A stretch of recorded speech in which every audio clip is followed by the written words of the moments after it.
Bismillahirrahmanirrahim. Greetings to Dr. Norshikin binti Mahmud, the advisor of Psychology Interactive Club UTM, Ms. Nur Aisha Nadra binti Muhammad Shakri, President of Psychology Interactive Club UTM, Ms. Nur Shazwandi binti Harunizan, the Director of the Psychic Junior Induction PSYJI 2021 program, fellow committee and beloved participants.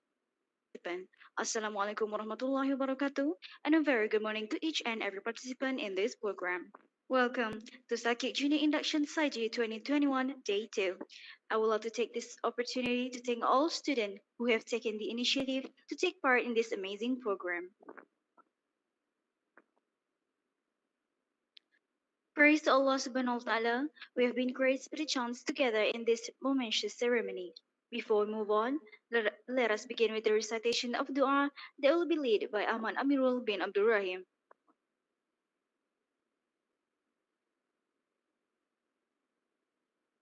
Pada semua pelajar Muslim sekalian, anda boleh menadah tangan untuk mengaminkan bacaan doa. Kepada non-Muslim, anda boleh berdoa mengikut kepercayaan masing-masing. Al-Fatihah.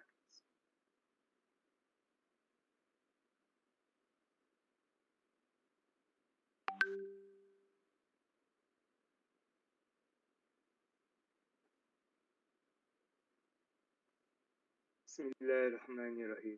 Alhamdulillahirabbil alamin. Wassalatu wassalamu ala sayyidina Muhammad wa ala alihi wa sahbihi ajma'in.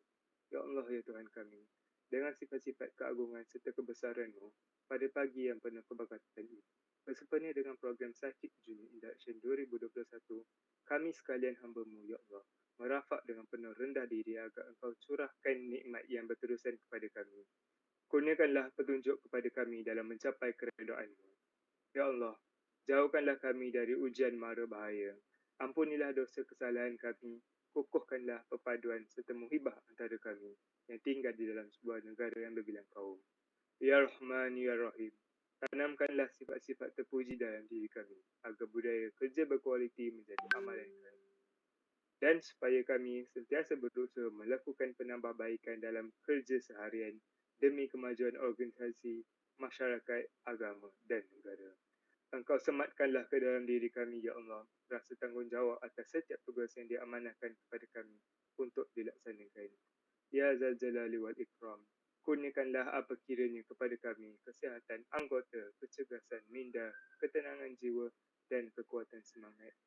Semoga dengannya kami mampu mendepani cabaran, berdaya saing serta mampu mengangkat martabat diri, keluarga, masyarakat, agama dan negara.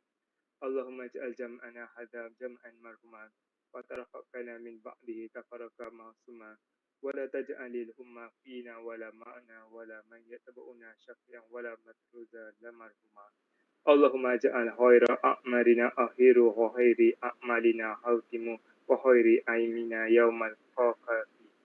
Allahumma ighfir lana dhunubana wa la ikhwa'ina lizzina سبقنا بالإيمان ولا تجعل في قلوبنا غلا للذين آمنوا ربنا إنك رؤوف رحيم. ربنا آتنا في الدنيا حسنة وفي الآخرة حسنة وقنا عذاب النار. وصلى الله على سيدنا محمد وعلى آله وصحبه وسلم والحمد لله رب العالمين. آمين.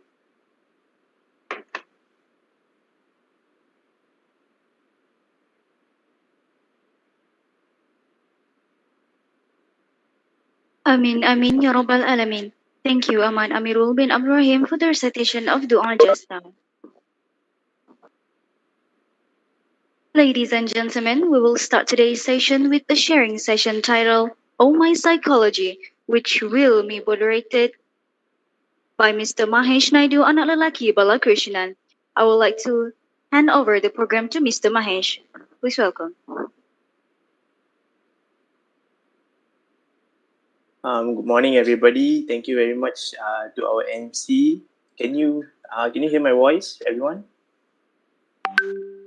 All right. Thank you. Again, thank you very much to our MC. Greetings I bid to our guest speakers today, especially the first year psychology with HRD students that we are celebrating in this event that we conducted just for you. As mentioned by our MC just now, I, Mahesh Naidu, Analagi Balakrishnan, will be your moderator throughout this whole forum session. The theme or title for our forum today is Oh My Psychology. So you might be confused as to what that means. Well, basically in our forum today, we will be having conversations regarding the expectations before and after becoming a psychology student, the advantages, experiences, hopes, tips, and also other things as well. Besides, we hope that our dearest participants will be able to give your undivided attention towards the inputs that will be shared later on by our guest speakers. So before the forum today proceeds to the main focus, allow me to introduce and give a little description regarding our guest speakers for today. So our first speaker today is Mr. Arif Hazwan bin Muhammad Isa, a fourth year psychology with HRD student. And for your information, he is also our former Psychology Interactive Club president. The next speaker we have is Ms. Nazatul Shahira binti Yusof, a UTM graduate in psychology with HRD degree, and is currently pursuing her master's in guidance and counseling in UTM. So without further ado, let's begin our forum session. So Mr. Arif and Ms. Nazatul, how are you doing today? Can I get your response, please? Great, thank you, Mahesh. Thank you all of you for inviting Very me. good, very good. Thank you, Mahesh. Nice. It's good to see you attending this sharing session. Okay, so without further ado, I'll begin by asking the first question. Since Mr. Arif Hazwan is considered as my senior and also Ms. Nazatul is currently way ahead of me. So my first question is to Mr. Arif Hazwan. So what are the expectations you had before becoming a student studying psychology program? So like, what did you think before you entered psychology? What were you expecting to learn and so on? Mr. Arif?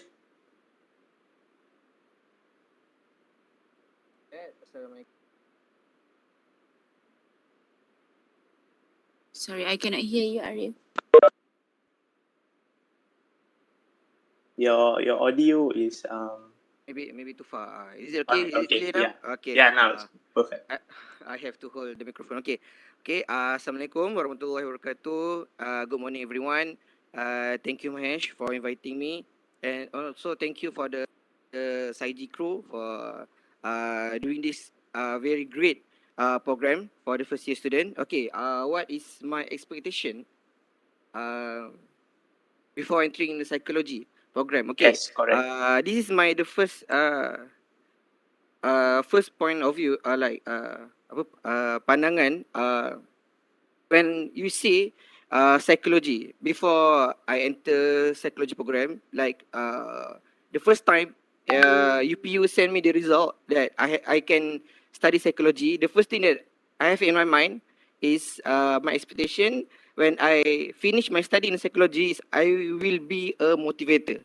Like the usual people will think that if you study psychology, you will end up as a motivator or like consultant. That is my first thought.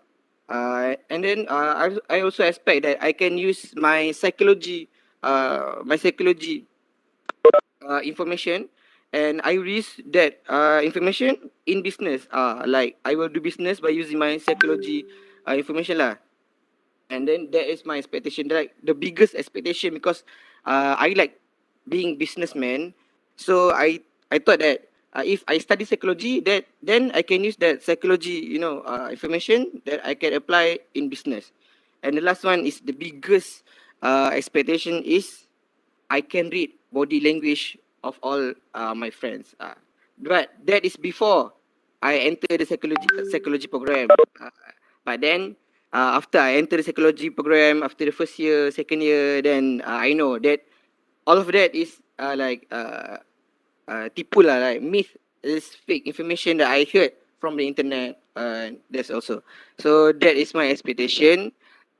After first year program, after my first year, then I expect myself to be more a better person. Just my expectation after I grade, I can be a better person. That's all. That is enough. Just be a better person. That is my expectation for now. All right, thank you very much, Mr. Mohammed Arif Azwan. So basically, what you were saying is your expectations were to take psychology principles and then apply it in real life, right? Like becoming a motivator or applying it in business and so on. Yeah, I mean, like those are the misconceptions of psychology. That basically, you are expected once you study psychology, you can read people's minds and so on. Like you look at that movement, oh, okay, this is the meaning of that movement, but actually, it's not like that.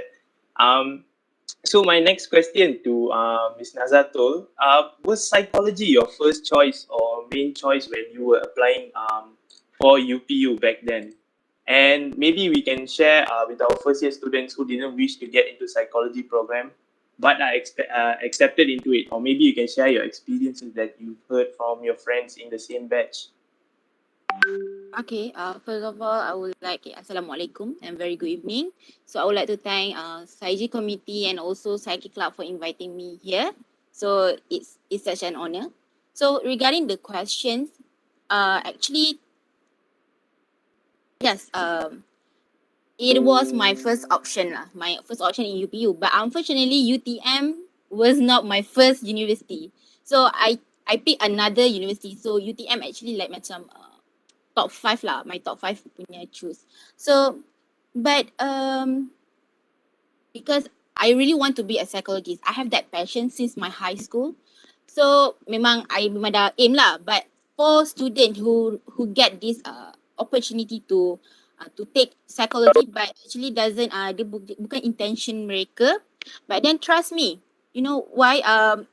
Just go for it, and this is all about learning process, because most of our alumni actually have succeed while taking this course.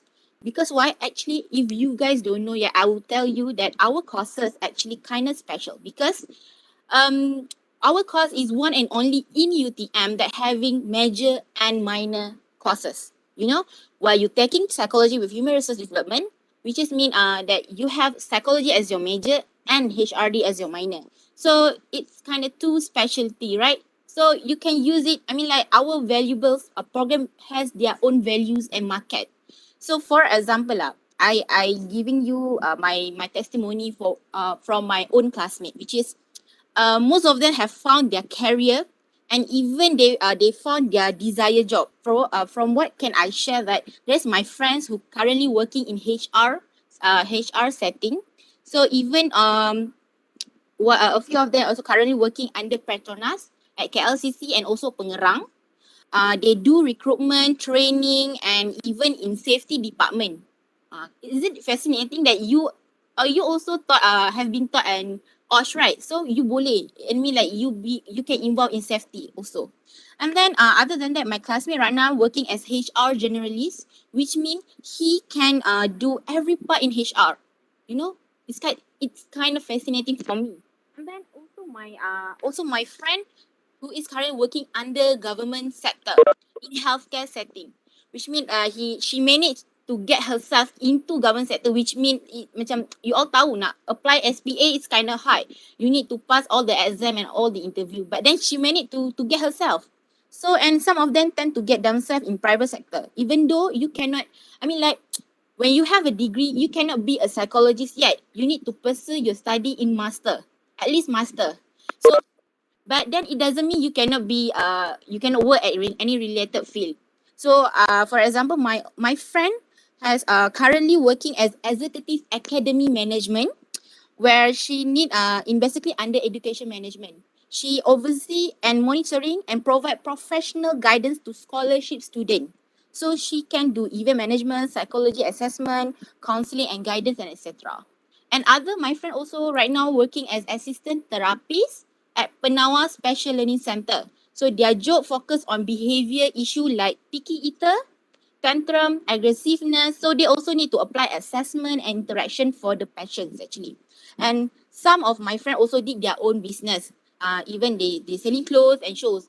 Like for example, like myself, even I pursuing my master, I also did a part-time job like to be a takaful agent. So I macam belajar both lah. And I'm not sure if you guys ever heard a product named Chunky. This is a rice jar with chocolate that melting inside the jar.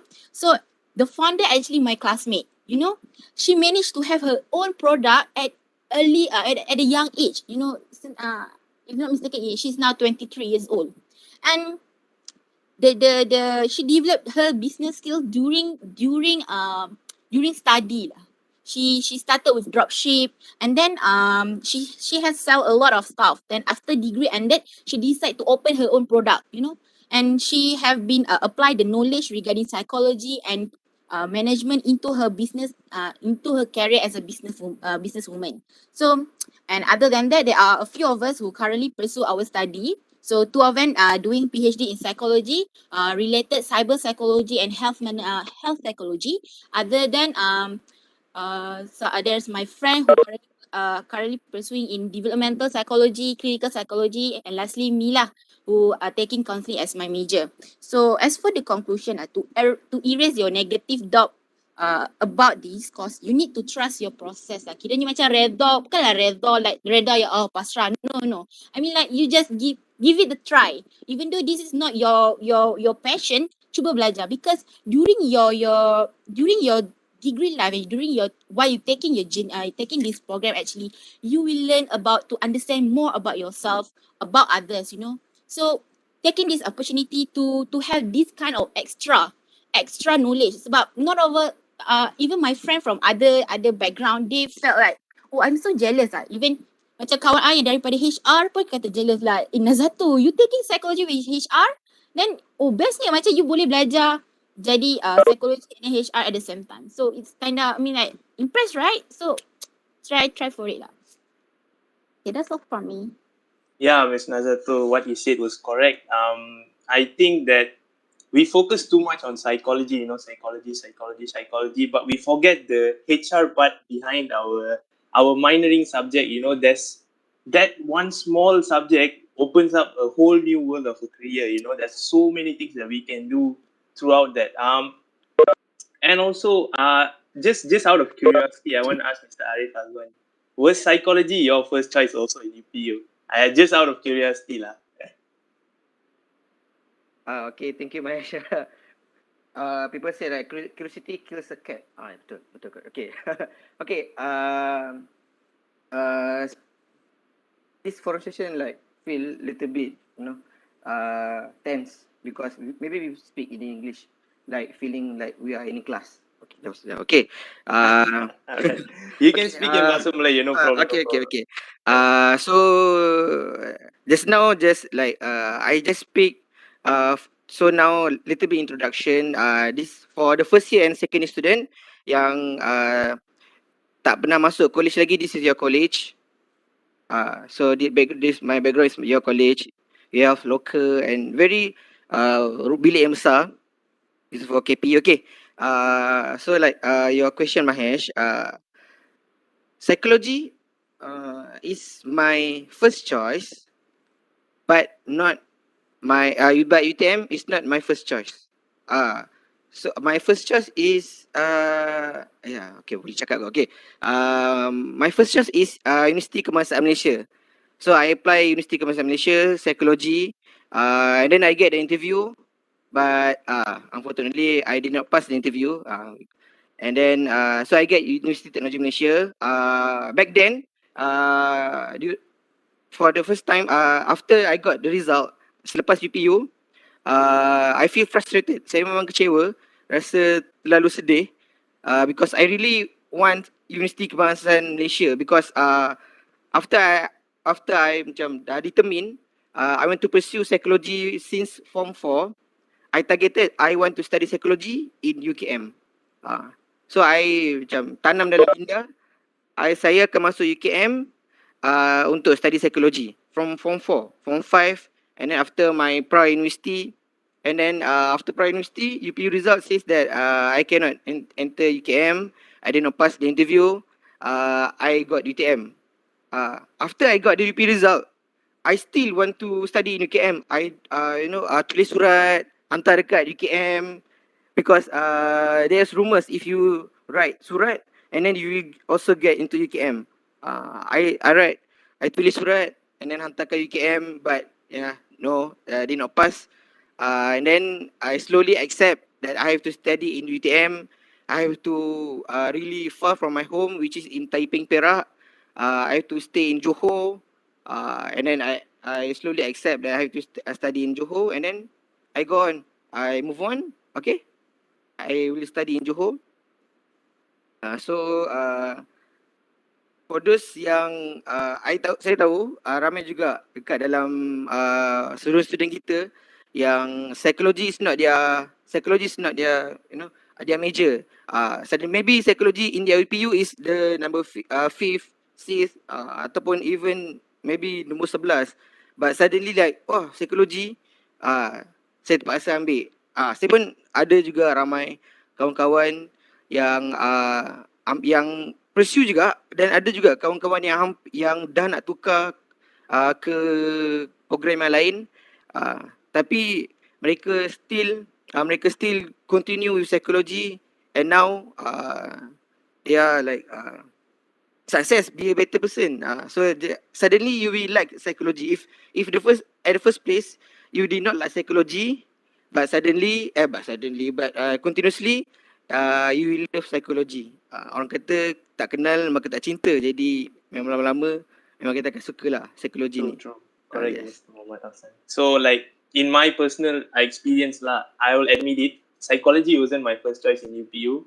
It was actually, if I'm not mistaken, aircraft engineering, also same here in UTM. But then my second choice was psychology. So, like, obviously lah, when I didn't get my first choice, I was a bit down. But trust me when I say this, you'll eventually fall in love with psychology because of so many things you'll learn. The syllabus that you'll learn, it's amazing to think how wide this course actually is. You'll think of psychology as a very narrow field, but you've never seen the half of it.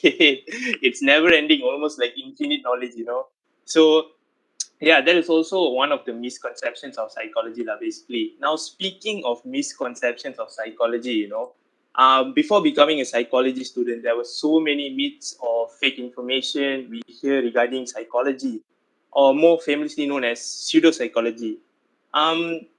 So I would like to ask Ms. Nazatul, what are some of the famous myths or fake infos that you've heard regarding of psychology?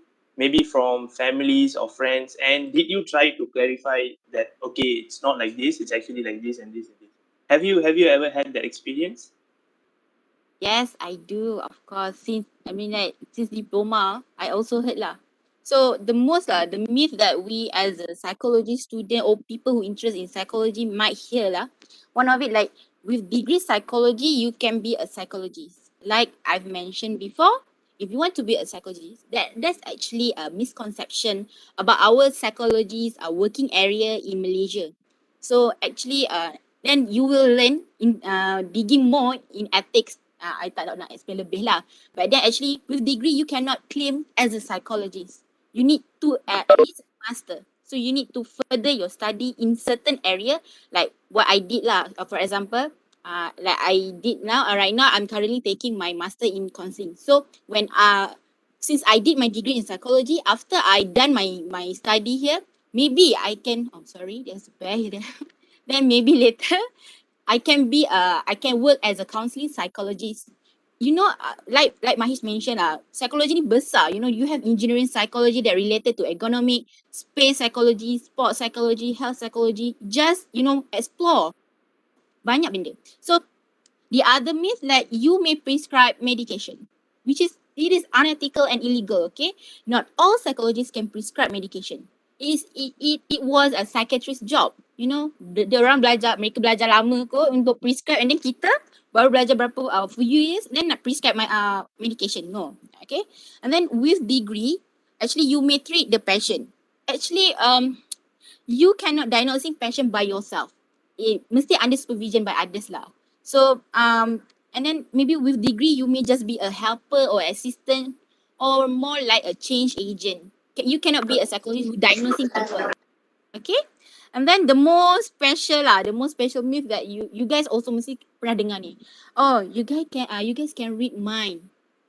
I mean like I always receive this kind of thought lah. Maybe when I'm hanging out with my friends, even different background lah, like, oh, Nazato, uh, you taking psychology, right? Okay, right now tell me what's inside my mind and my heart. Then I was like, okay, kalau like macam my friends, I can be like macam jokes lah kan, like, oh, I'm not God, I mean I'm not gonna do God's work. It's God's work to do that. So tapi kalau stranger, takkanlah kita nak cakap macam tu. So we more like giving the education awareness like that. No, we are not people's. We cannot read people's mind. We just learn about human behavior. There is certain reason why they behave like that. That's what we wanna kita nak belajar. And then since you while taking this program, actually you may learn about human development. So and then you like understanding how people change and grow throughout the lifespan. So you can belajar lah certain age, these are certain behavior. Itu yang kita belajar sebenarnya. So I giving that, I let them know lah. And then you may develop your insight about mental health. And then this is the best way you get to learn about research method. So maybe you guys dah belajar research method, which means that it will help you better understanding some of the claims or judgment that you will encounter in books, magazine, TV shows, and movies. So by learning psychology, you will becoming a better informed consumer of psychology. Means that you will be equipped to sort out the truth from those fiction or pseudo psychology. Actually, that's all. Yes, thank you very much, Ms. Nadato, for clearing out all the basically the basic misconceptions and also the higher level misconceptions that we get as a psychology graduate, right?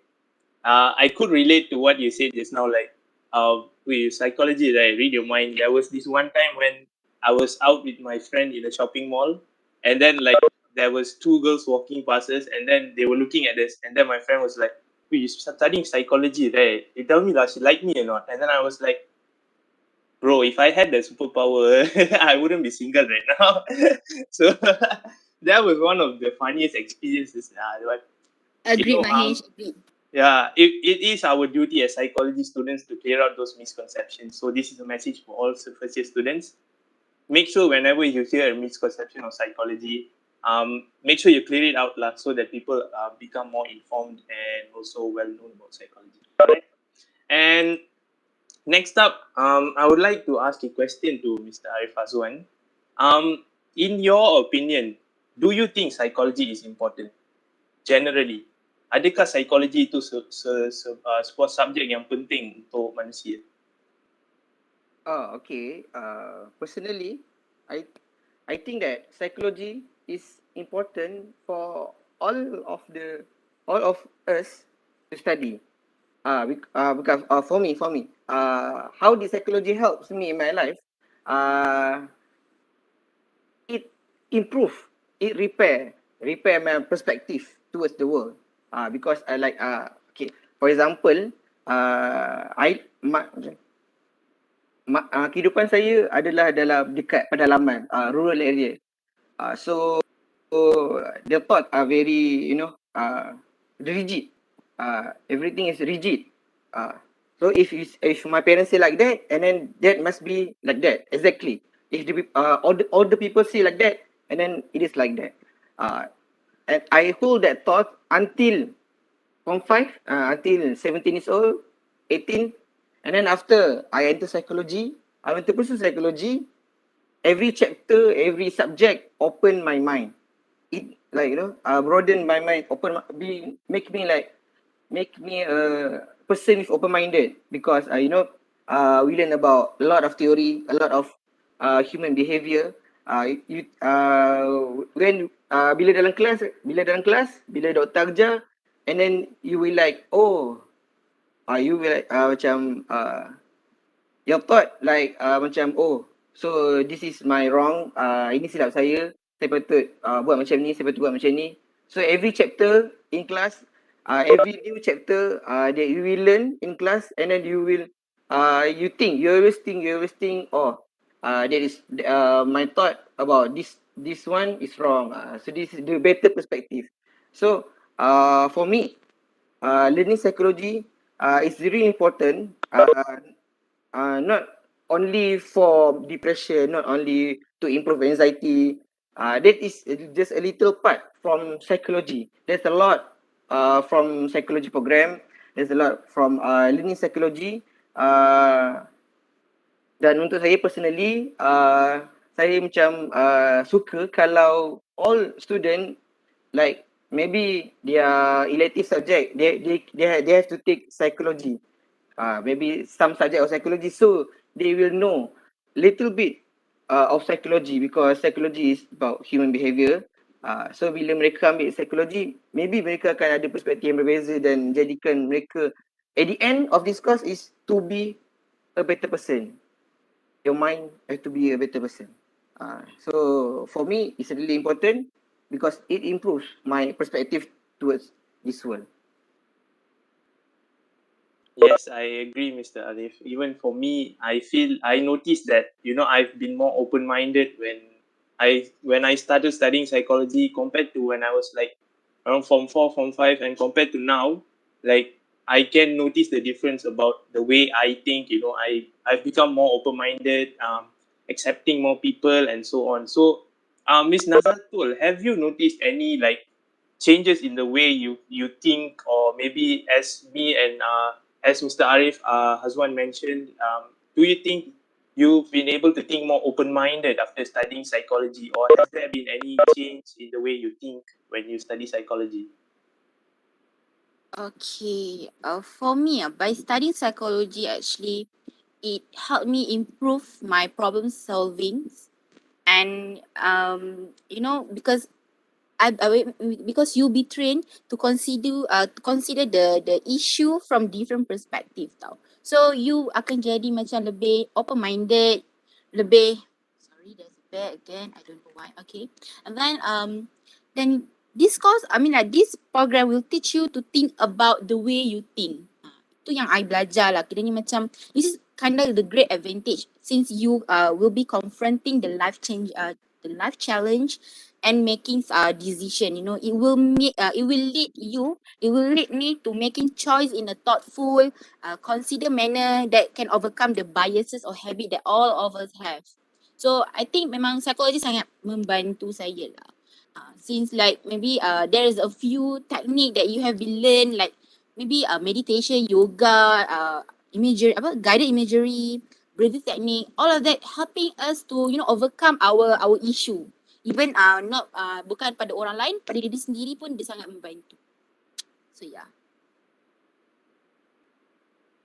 Yes, thank you very much, Ms. Nazatul. I also agree with you to what you've said.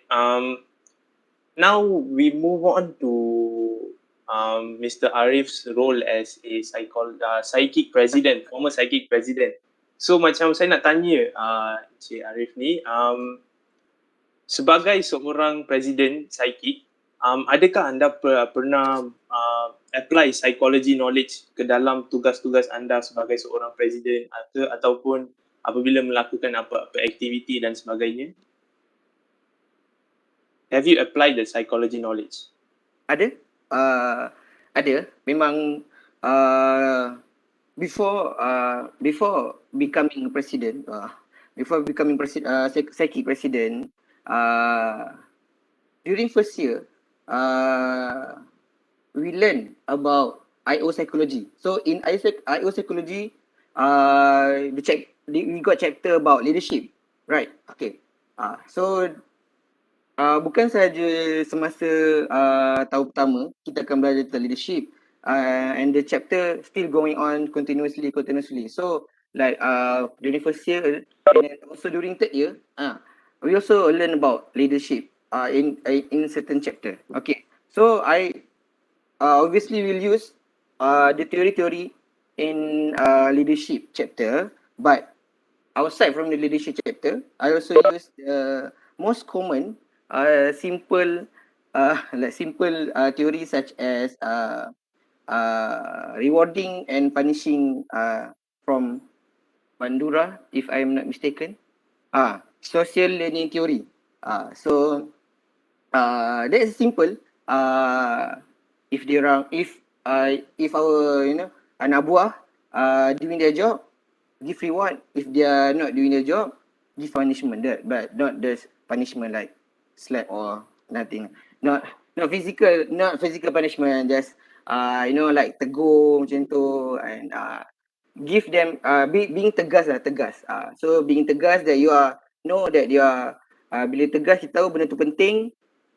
So penting yang punishment tu, not really have to be physical. Okay, so I obviously use the social learning theory, and also I also like the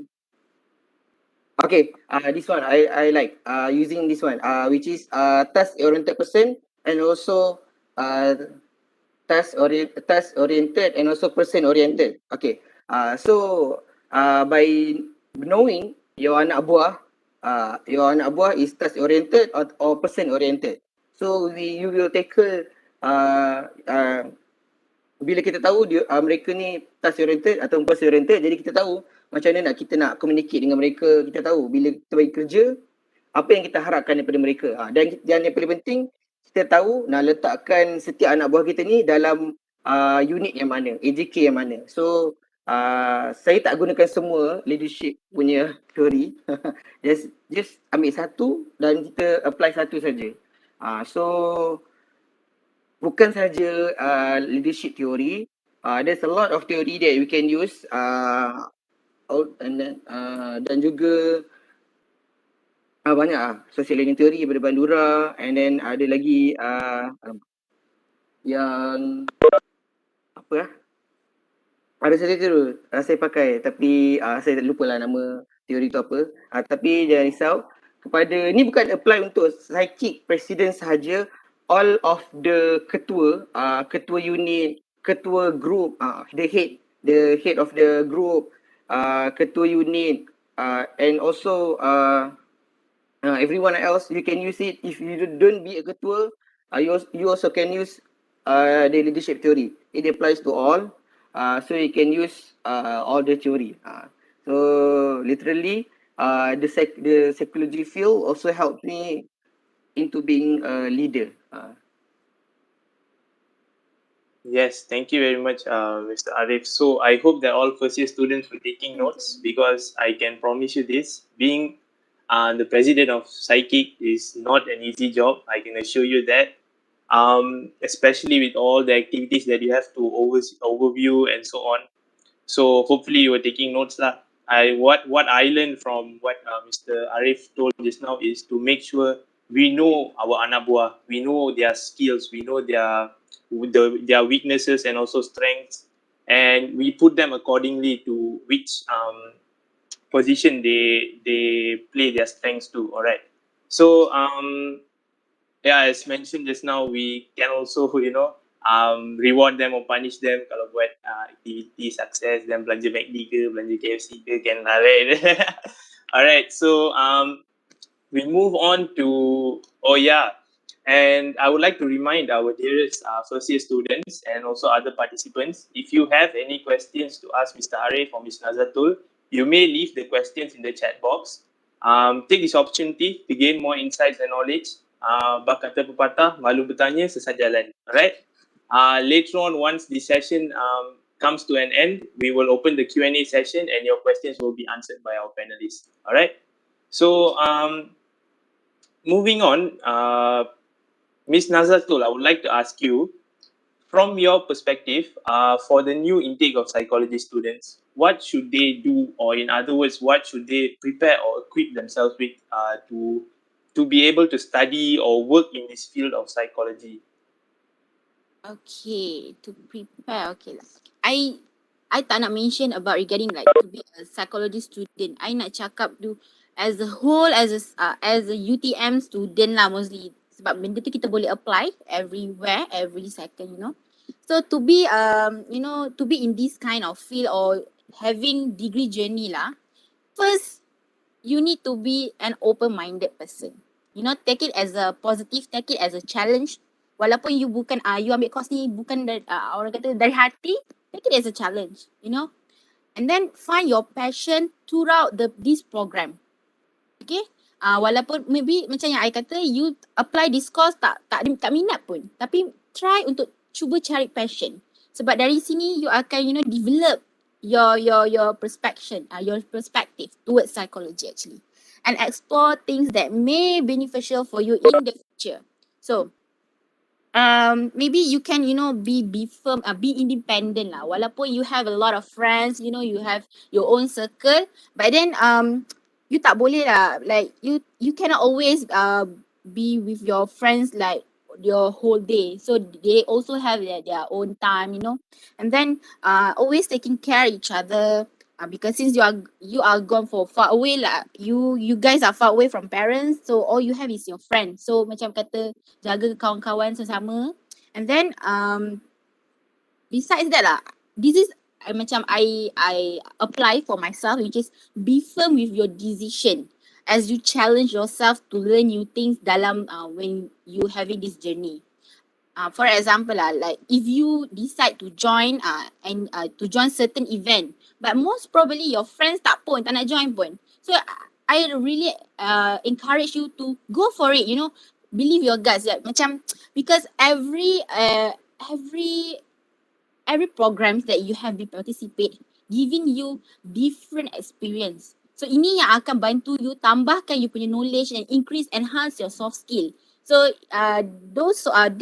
those experience may be beneficial in the future. So and then this is extra information for you. If you have the thoughts of finding job after you finish your study, I really encourage you to explore and improve and enhance your skill, especially your soft skill, which is like your communication skill, your leadership, your be a good team player, you know, when you apply to be a professionalism, okay? And then meaning by that, I really advise you to join any programs at UTM. You know, UTM besar, there is a lot of club. Selain psychic, there's also I have orang kata club anak negeri, international club. So try mingle around, you know, and then just go for it, gain some experience, because other than your knowledge regarding your course, recruiter also might see your experience in handling program or situation. So ini sangat penting. Because my friend they did HR, right? So bila mereka laku recruitment, then ini yang mereka lihat. You know, you selain you punya study, you could balance with your curriculum also. Okay? And then for example, like I did macam, even though you know, psychic also they have their own plan program every year. So memang best, you know, PSYJI lah, SAISA lah, SAIHAT lah, more banyak sangat. So even though I did contribute in psychic, but I also gedi to apply another program at another club. Okay, gedi, dia macam ngada. Tapi itu yang buatkan I lebih, orang kata bukanlah nak kata experience, but I have a little bit more lah knowledge regarding others. So maybe I boleh tolong sumbang dalam psychic apa yang I tahu bila I join program. So for example, I did participate in under MPP program, student council, which is FESCO. Do you know FESCO, Festival Convocation? So when your senior have graduation, so there's a festival at tapak FESCO. So I did that, which is the festival is the FESCO also handling by student 100%. Tak ada orang luar, tak ada orang atasan. So you akan tahu how management works. You know, when you need to deal people outside. Ini yang orang kata perlu ada. You guys kena try untuk apply dalam diri you. You know, like macam one of my experience that when I become a unit of makanan, which is I need to provide food to our chancellor. Do you know who is our chancellor? The Queen of Johor, right? So the Permaisuri Sultanah Zarid Sofia. So bila you dengar, you akan rasa macam why should I? Sebab because you are unit makanan, you need to provide makanan lah. Then dia bukan macam okay nah tuanku, you just eat this. No. Kita akan belajar protokol every, you know, the flow. We need to meet orang istana, they brief us what kind of food the Permaisuri want. So dari situ kita akan belajar the flow of the program, macam mana nak bergerak, and then di situ dia akan lead you to be a good team player. So the other one, I'm under unit of sponsorship FESCO 63, but then this is where I learned how to you know how sponsorship work in proper way. Macam mana you nak minta sponsor to your program. This one is very important because you guys akan buat program. You guys akan buat program under psychic ke under mana-mana. So this is the I mean like you kena belajar skill ni. So when I in unit of sponsorship, I learn how to make prospectus. How to do calling, list out all the potential company around Malaysia and then having a date, orang kata book date untuk presentation, and boleh dikatakan that's the most valuable experience lah, because I did get Salcom as my main sponsor, which is I'm the one who present in front of the CEO self. So I rasa macam you akan rasa bangga, and this is boleh jadi credit in your resume later. Because you can, orang kata, sell yourself, orang kata jual diri dekat you punya company, potential company. So this is what I mean. And then other than that, it's either luar punya program ataupun under psychic. Both, like I mentioned before, every program have giving you different experience. So kalau dalam psychology, psychic, mostly we got to learn to expand our knowledge about human being, giving awareness to other people, like hashtag remember hashtag mental health matters. Okay, so you kena macam you akan belajar macam mana kita nak tegur, nak bagi nak educate people around about mental health ni penting sekarang, lagi-lagi during this pandemic, right? Have you heard ramai sangat yang suicide because of pandemic? So this is your chance to orang kata, and besarkan lagi, widen your connection, widen lagi, okay, untuk bagi orang educate people out there. So and then besides that, I really encourage you to orang kata mingle around people, mingle around lah. So macam kata join program lain, program international student ke anywhere. Because why? This is the time you to create your memories and widen your connection. Okay? Because this has happened to me. Like bila I join program luar, you ada ramai connection. So just name it. I do have friends from electrical, mechanical, chemical, architecture. So dari situ kita akan boleh minta tolong. Boleh kita minta tolong, macam for example like my own FYP. I do di untuk Fawu punya student. So I dah ada kawan, I minta tolong dia. So this is what ini yang boleh bantu you macam orang kata expand, and then even you can hang out with variety of friends. I boleh, okay, macam myself, okay, today I hang out dengan Cosmet I. Tomorrow night I hang out with my other programs friends, and then kita orang kata best lah. And trust me, you will never regret if you did that, because sampai sekarang, even I masuk UTM, I tengok kawasan Fesco ke kawasan tapak MHAG ke kan, I will feel like macam, oh, I dah buat dah semua ni, I dah rasa dah. Macam bestnya, macam, oh, kalau if I could turn back a time lah, macam, nak balik dengan diorang semua. So, I memang encourage you. Memang orang kata create the memories, but at the same time increase your soft skill. Itu yang penting sekarang ni. And then make sure to balance your study and your curriculum. Okay, never giving excuse, never make busy with program as an excuse to not attend class. This is sangat salah, sebab you must keep in your mind that you punya aims untuk study, aims di UTM ni untuk study, untuk study psychology. So you kena balance it. So macam contoh, for example, like what I did before, as you know, Cisco dia 7 hari. So 7 hari kena dekat tapak. Tak boleh pun nak lari sebenarnya. But since, I told them, I may not be engineering student who got lab, kena ada dekat sana wajib, but I'm still a student and I need to attend my class. So if my partner have a lab, then I can cover for them. But when it times my turn ada kelas, I need to go to my class. Jangan sesekali tak pergi kelas. Okay, pergilah. Macam mana sekali pun ngantuk, penat, pergi, and then sebab itu akan orang kata lagi berkat lah kita belajar. Itu yang sangat-sangat penting lah. Okay, so right, thank you. Macam marah pula tak? Saya tak marah. Saya cuma cakap laju. It's good advice, Ms. Nazatul. I really appreciate your advice to all the first year students. This is like the holy grail of advices, Don't use your studies, don't use your activities as an excuse to, put away your studies, because your main objective here is to study and to learn more about psychology. So I think people do the other thing around, turn it the other way around too. They use their studies to not take part in activities, Saya nak belajar lah, tak boleh lah take part in activity, nanti tak ada masa nak belajar lah. Well, my personal opinion is if you make time for it, you will get the time for it. So it's up to you lah. It's basically your choice. I personally would encourage people, all first year students, to take part in programs, psychic programs, and so on. Yeah, so I think we are already at the edge of our program. And one last question to Mr. Arif Azwan. This one is more of a fun one lah. What is your most sweetest memory in psychology? As your experience as a psychology student, like when you think of that, you automatically like smile out of nowhere. What is the memory? Okay.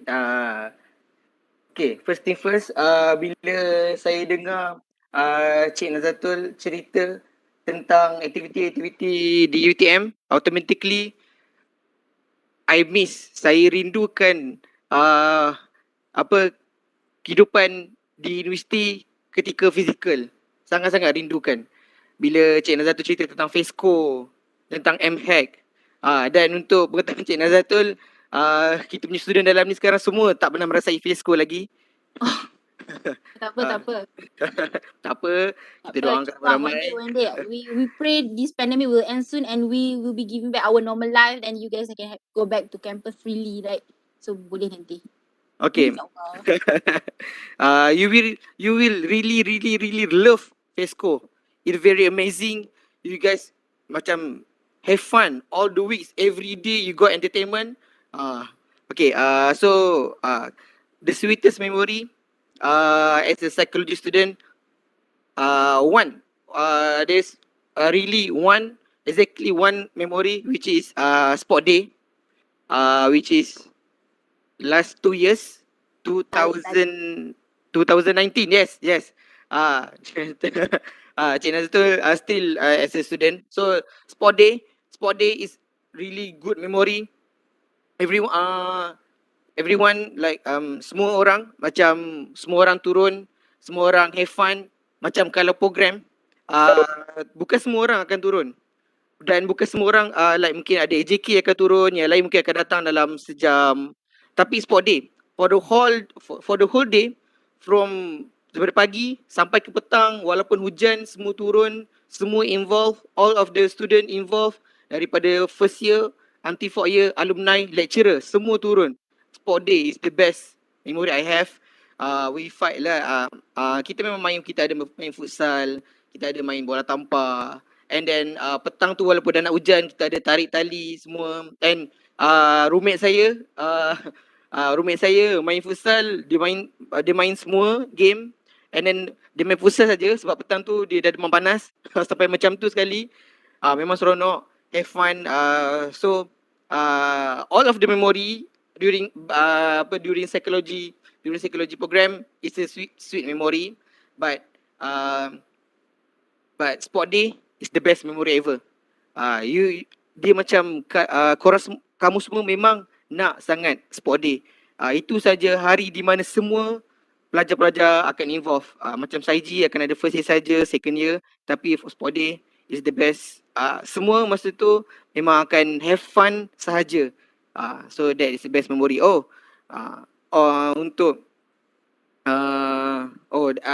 Saya ada pesanan sikit untuk semua pelajar-pelajar untuk first year dan second year. Pendek saja.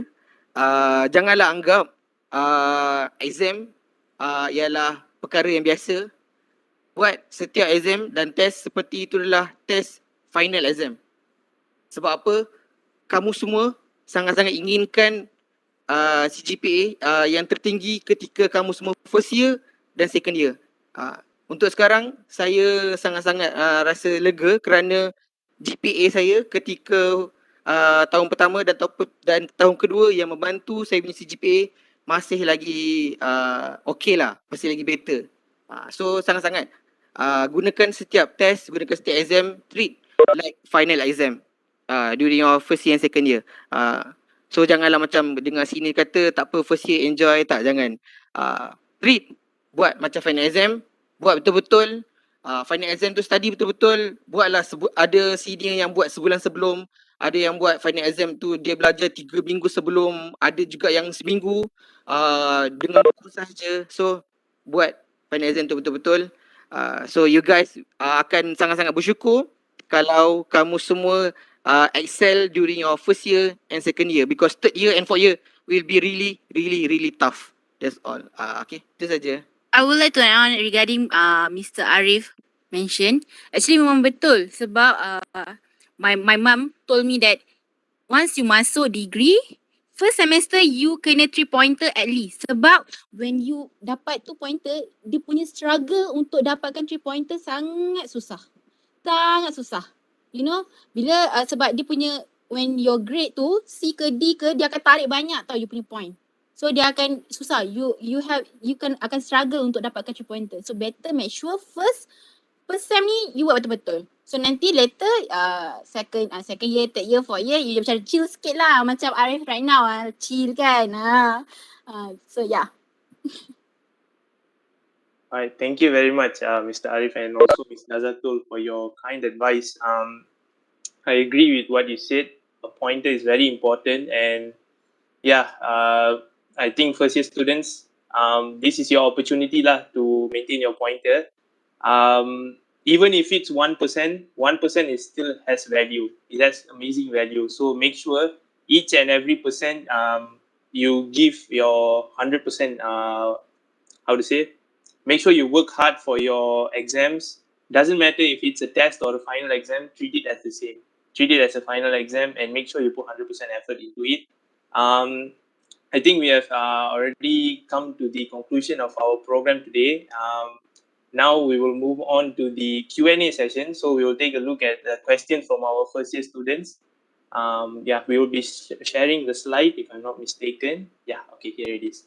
So, all right. The first question, Mr. Arif or Ms. Nazatul, you can just unmute and answer if you want. All right. So, any specific studying tips that have helped you to excel in this course that you can share? Anyone? Yeah. Oh, as for me, I'm not like a good student. Bukanlah macam, tapi I'm trying my best. So, first of all, you kena buat time schedule you lah. You know how to manage your time and fulfill all the tasks. Like before the due date ke kan. So what can macam I selalu tengok my friends lah yang very perform lah I don't know lah if you guys know Suhaimi, dia punya cara belajar sangat padu lah, mantap, you know. Dia buat notes kadang-kadang, and even orang kata sharing is caring kan. Sometimes dia share tau notes yang dia buat. So orang kata lagi berkat. So better you, I mean like untuk, I don't know, nanti Arif you may add on lah. So maybe time management tu penting sebab since kita punya degree life ni, kita nak merasa semua benda, time management is very important lah. And then kalau boleh before you enter the class, macam baca dulu lah notes buku ke ataupun apa yang lecturer bagi macam slide ke kan, baca lah. Walaupun tak faham tak apa, it's okay. At least nanti dalam kelas you can ask doktor apa maksudnya ini, apa maksud tu. So itulah maybe I rasa the studying tips lah. Thank you very much, Mr. Nazatul. Mr. Arif, do you like to add anything, your own personalized tips? Mr. Arif, you can maybe take your mic. Can you? Sorry. I will buy a new microphone after this. Okay. Tips yang Cik Nazatul bagi tu adalah benda yang kita semua patut ikut. Tapi siapa yang tapi itu adalah tips yang untuk orang yang rajin. Siapa yang rajin, dia akan willingly senang untuk buat. Take note, do schedule every day. But for me, I'm not that rajin. Okay, tak apa, tak ada masalah. If you're not that rajin, it's not a problem. We all got our pace. Okay. So any studying tips. Okay, I will share a little. Okay, for me, study during your weekend. Do not push during your weekday, because weekday you already macam pelajar dari pagi sampai petang kelas. And then malam don't push too much. Malam just sikit je, a little bit. But study during your weekend because of what? We get Jumaat dan Sabtu. So janganlah study pada Jumaat dan Sabtu. Mungkin just take 2 hours during Sabtu and then study back what do you want to study for the past weekday. So you will remember before entering a new weeks lah. Macam study, kita kumpulkan apa yang kita nak study and then kita study pada hari Sabtu dan kita akan ingat apa kita study tu sebelum masuk ke minggu seterusnya. Itu adalah macam itu adalah simple tips untuk study lah. Okay, tapi saya ada exam tips yang saya amalkan, tapi ni adalah exam tips yang macam like little one lah. Hafal dulu, faham kemudian. Ramai orang yang macam tak setuju dengan statement saya, hafal dulu, faham kemudian. Sebab orang cakap, macam mana nak hafal kalau tak faham. Tapi, hafal dulu. Kemudian, bila kamu hafal pada page pertama, kamu masuk page kedua, page ketiga, dan kamu akan nampak link dia. Sebab kamu dah hafal lah. So, you macam, okay, I faham. Sebab kamu dah hafal.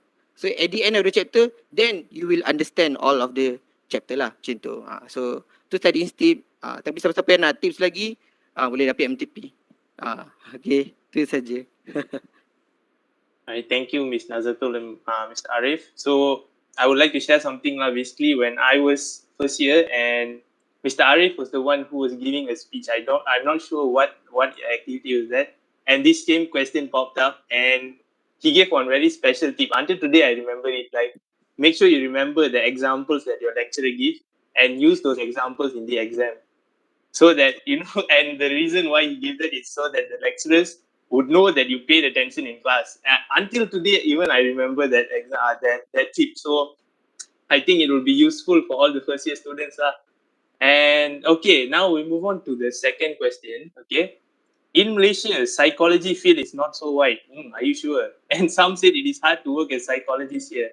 Is it true? What can help us to be psychologists? Ms. Nazatul, would you like to answer this? Okay, sorry. I baca balik. Oh yeah, betul. It is true. A bit true. Memang susah. So to be a psychologist, that like I mentioned before, you need to pursue your study. So and then but actually lah, psikologi sekarang dia bukan macam psikologi yang dulu. Like Malaysia sekarang, they have alert. Even right now, if you ada dengar regarding budget 2022, they our Tengku Zafrul, let me open. Our Tengku Zafrul mention that rawatan kesihatan mental dapat pelepasan cukai. Nampak tak? Sekarang ni kita punya bidang sekarang tengah berkembang. Okay, people dah ada kesedaran tu sebenarnya. People dah aware about mental health. Lagi-lagi pasal pandemik ni. So, you don't have to be worried. You just orang kata fokus on your study. Make sure you betul-betul dalam kerjaya ni. And rezeki akan ada. Sebab sekarang ni memang psikologi dah berkembang dekat Malaysia ni. Dulu yes, sangat susah. Even bila I'm taking my course and then adalah macam makcik I katanya, ambil ke psikologi, boleh ke? Ada kerja ke nanti? So, orang kata kita tak tahu akan datang. So, just make sure you buat, you just, orang kata, believe lah that has been written up there. Ada rezeki you ada. Just make sure you upgrade your skill, your knowledge regarding psychology with macam you minat tentang social, take it. Ambil master social and then you be social psychology. If you suka sukan, ambil science psychology. Then you akan jadi practitioner regarding that field. Jadi, kita kekurangan pakar dekat Malaysia. Kita ada pakar pun certain je. So, make sure kita kena ada banyak. Kita jadikan ramai pakar. And memang sekarang, apa yang kita nampak kalau to be a psychologist, you end up boleh jadi lecturer, educator lah. But sekarang ni, sebab saya kata sekarang ni psikologi kita punya pengetahuan awareness sudah berkembang. InsyaAllah ada rezeki you guys punya dalam bidang ni. Cuma you kena tahu apa passion you towards what psychology yang you suka. So, pergi kat situ. Macam kawan I suka clinical. I do like clinical tapi I merajuk sebab I apply UKM dia tak nak terima I. So, I tak nak jadi. I merajuk sekejap. So, kalau you minat, then you go for it. Macam I daripada sekolah menengah, I'm so into forensic psychology and I'm kata kind of crawling towards into. Tapi kita susah sebab forensic psychology tak ada kat Malaysia. So, kalau nak orang kata nak selamat, cari yang orang kata dah ada. Macam contohnya developmental ke. Tapi at least kena ada passion. Kalau tak ada passion, you tak boleh nak melalui fasa tu. Sebab let me tell you, kalau if you pursue study, undergraduate, postgraduate different, okay? Undergraduate you rasa macam kanak-kanak riang lagi, but postgraduate walaupun you ada classmate, this is a lone journey tau. Sometimes I pernah nangis. I tak pernah nangis depan kawan-kawan I, tak pernah, jarang nangis. Muka I macam kental sikit, tapi I do crying when I'm taking this course. Sebab macam, is it true Nazatul you want to do this? Tapi bila you ada passion, you kata, oh no, I must do it, because I nak tolong orang. I nak tolong orang tu. So you don't have to worry regarding the apa akan jadi masa hadapan. Sebab even you tak jadi psychologist, you can apply psychology everywhere, anywhere. Okay? Is it membantu jawapan tu? I'm not sure. Yes, very helpful. Yeah, what Ms. Nazatul said was correct lah. Psychology is now becoming a very hot topic in Malaysia. So I think it is our responsibility, including all the first year students, to boost up the topic, so that more awareness could be created, and also people will take this seriously, because it is a serious matter. Okay, so yes. Next question, also anonymous. How can we help on changing the stigma about mental health, as people tend to underestimate and misunderstand it? Mr. Arif, the stigma about mental health. Okay. Kita untuk permulaan sekarang, bila macam Cik Nazatul cakap, orang dah mula menerima, orang dah mula aware, orang dah mula pelan-pelan. Sejak pandemik ni, kita dah semakin banyak kita mendengar talk ataupun bual bicara mengenai mental health. Sekarang kita masih lagi belum di fasa change, belum lagi berada di fasa berubah. Kita berada di fasa kita nak reduce ataupun improve the stigma. Kita nak kurangkan stigma-stigma yang buruk. Sekarang kita masih lagi berada di tahap yang permulaan, masih lagi berada di fasa 1 untuk kurangkan stigma mental health ni. So apa yang kita as a psychology student yang kita boleh mampu lakukan ialah setiap kali kita berhadapan dengan stigma tentang mental health, begitu buat kita perlu tegas, tapi kita perlu juga lemah lembut. Pertama, kita nak biar orang menerima yang mental health ni bukanlah seperti apa yang mereka sangkakan. So being gentle, lemah lembut, kita buat mereka terima, oh macam ni rupanya mental health. So dia akan mula dengar apa yang kita kata, sebab kita adalah student yang belajar dalam psychology program. So pelan-pelan kita beritahu mereka, beritahu apa yang betul, beritahu apa yang betul dan betulkan apa yang salah. Okay, dan second, kita kena jadi tegas. Kita jadi tegas. Okay, bila ada seseorang katakan mental health adalah sebegini, kita kena tegas. Kita katakan tidak, bukan begitu. Being tegas. Kalau kita tunjukkan yang benda ni adalah benda yang serius, kita jangan sesekali setuju dengan statement yang salah tu. Jadi being tegas and lemah lembut. And then that is my own opinion to change the stigma about mental health in Malaysia. So we will slowly change, and maybe up to 5 years, maybe more people will be accepting about awareness about mental health. Oh, and also during my form 5, because no one want to be a psychology, everyone want to be engineer, doctor, like something like that. But one of my friend, dia kata kat saya, Arif, kamu tahu 10 tahun akan datang, apakah pekerjaan yang paling orang demand? Kita katalah mungkin doktor. Tak, bukan doktor. 10 tahun akan datang, 10 tahun daripada tahun 2017, pekerjaan yang paling demand adalah psikologis. So jangan risau, siapa-siapa yang tetap pekerjaan tu, the time masa akan tentukanlah. Sebab sekarang orang dah mula menerima tentang mental health ni. Maybe I want to add on regarding changing the stigma. Sikit lah, dia kata never stop giving awareness to others. And then kita tahu sekarang ni dah banyak sangat like pseudo psychology kan. So inilah peranan kita as a psychology student yang dah belajar how to read journal. Kalau ada berkenaan ni, you can prove with your journal yang berkualiti. So never stop giving awareness lah. Itu yang penting lah for me. Okay, thank you. Thank you very much to our panelists for answering the question and clearing our doubts. So yes, the stigma, it is our duty again as psychology students to clear the stigma. So make sure you guys are always well informed about psychology facts, so that you don't give wrong facts to other people, and nanti jadi ajaran sesat pula kan.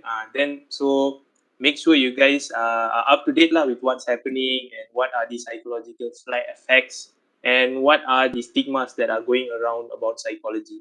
All right. Next up, the question, very hot question. Is it easy to find jobs after graduating for this course?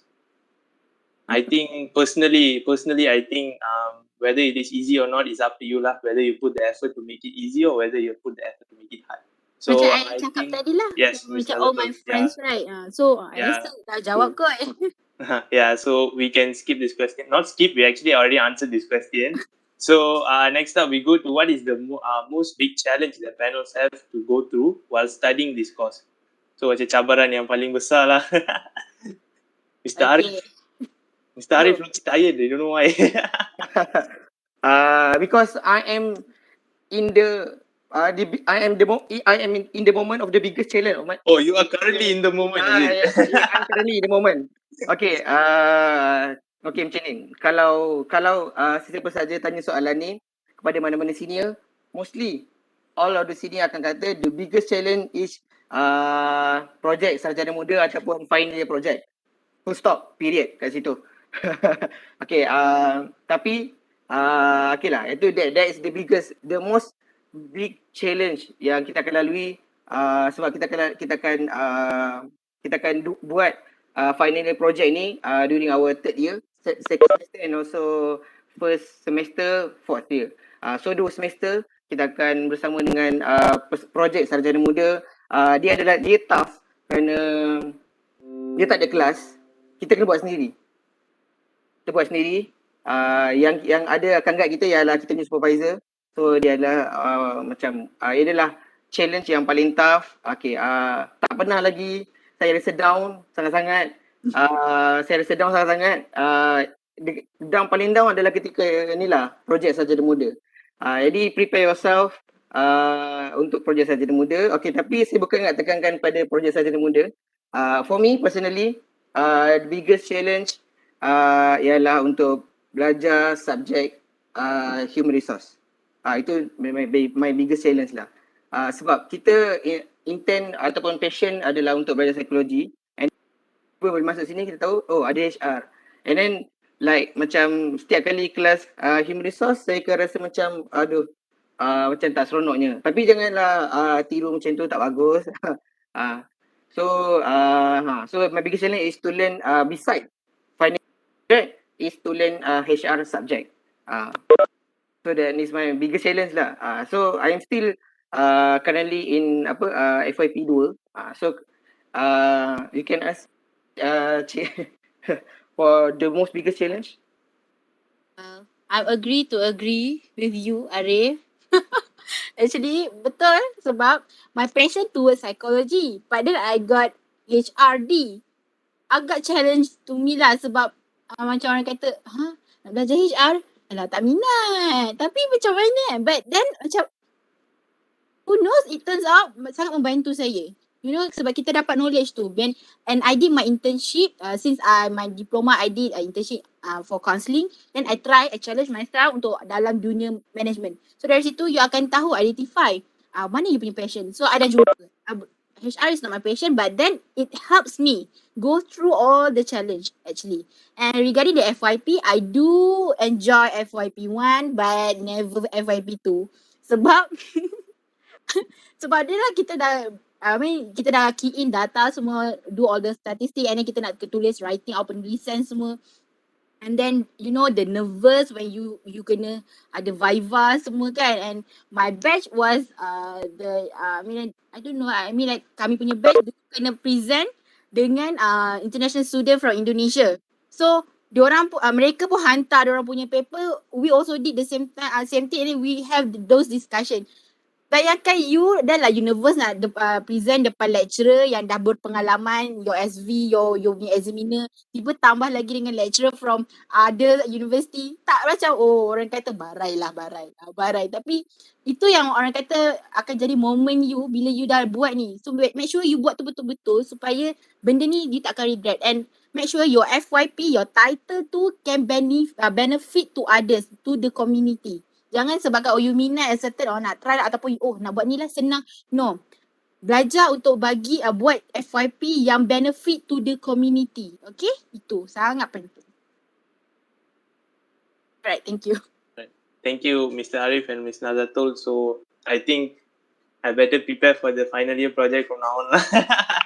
Even just yesterday, I downloaded the IBM SPSS software.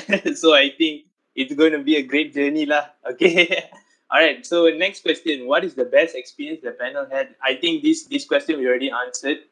So we can just skip it. Besides law, engineering, medic. Okay. Besides law, engineering, medic, aviary, is this course counted as a high-end course? What do you think? Anyone? Panelist? I mean, of course, semua yang orang kata pekerjaan yang ada dekat dunia ni sangat orang kata saling orang kata related to each other. Contoh, I can give like macam engineering, architecture and QS. They related when they want to build a building, right? So does macam dengan psychology juga, sebab because psychology based on human behavior, we helping people. So I think, and then dengan related with mental health right now, mental health situation right now, condition. So memang I rasa high end course, and I mean you should be lucky to be in this program lah. Lastly, memang sangat lucky lah. Pergi mana-mana, any psychology courses dekat mana-mana universiti, you guys sangat lucky. Walaupun kita ni nampak macam tak bercakap dengan machine, you know, bercakap dengan manusia also complicated. And then this is, you belajar how to communicate with people, you know. Itu sangat interesting. And then bukan semua orang boleh practice ni. Like macam kata, not all people can be engineering also. Not bukan semua orang, not everyone can be a psychology. So you need to gain the knowledge and the skills. Alright, so I think a very short and sweet and precise answer by Ms. Nazatul. Yeah, I mean, I think you are also very lucky. We are all very lucky to be, I think we are at the right course at the right time. So hopefully, you know, we could serve the people or serve the public one day once we finish our, you know, once we graduate or something like that. All right. So next up, very fun question. I like this. If the panel's not pursuing study in their psychology, what they might be pursuing? So we'll start with Mr. Hazwan. Mr. Arif Hazwan, what would you study if you weren't in psychology? This is the famous question I receive. Okay. Kalau saya tidak mengambil jurusan psikologi dalam degree, the most high probability yang saya akan sambung adalah medic and then or dentist. Because you know, my mom is a nurse. So every day, during my childhood, I go to hospital. I see, wow, amazing doctor. Amazing. I also have annual macam ni lah, perjumpaan tahunan dengan doktor. So kita jumpa doktor every day. Kita jumpa doktor, and also my mom want me to be a doctor.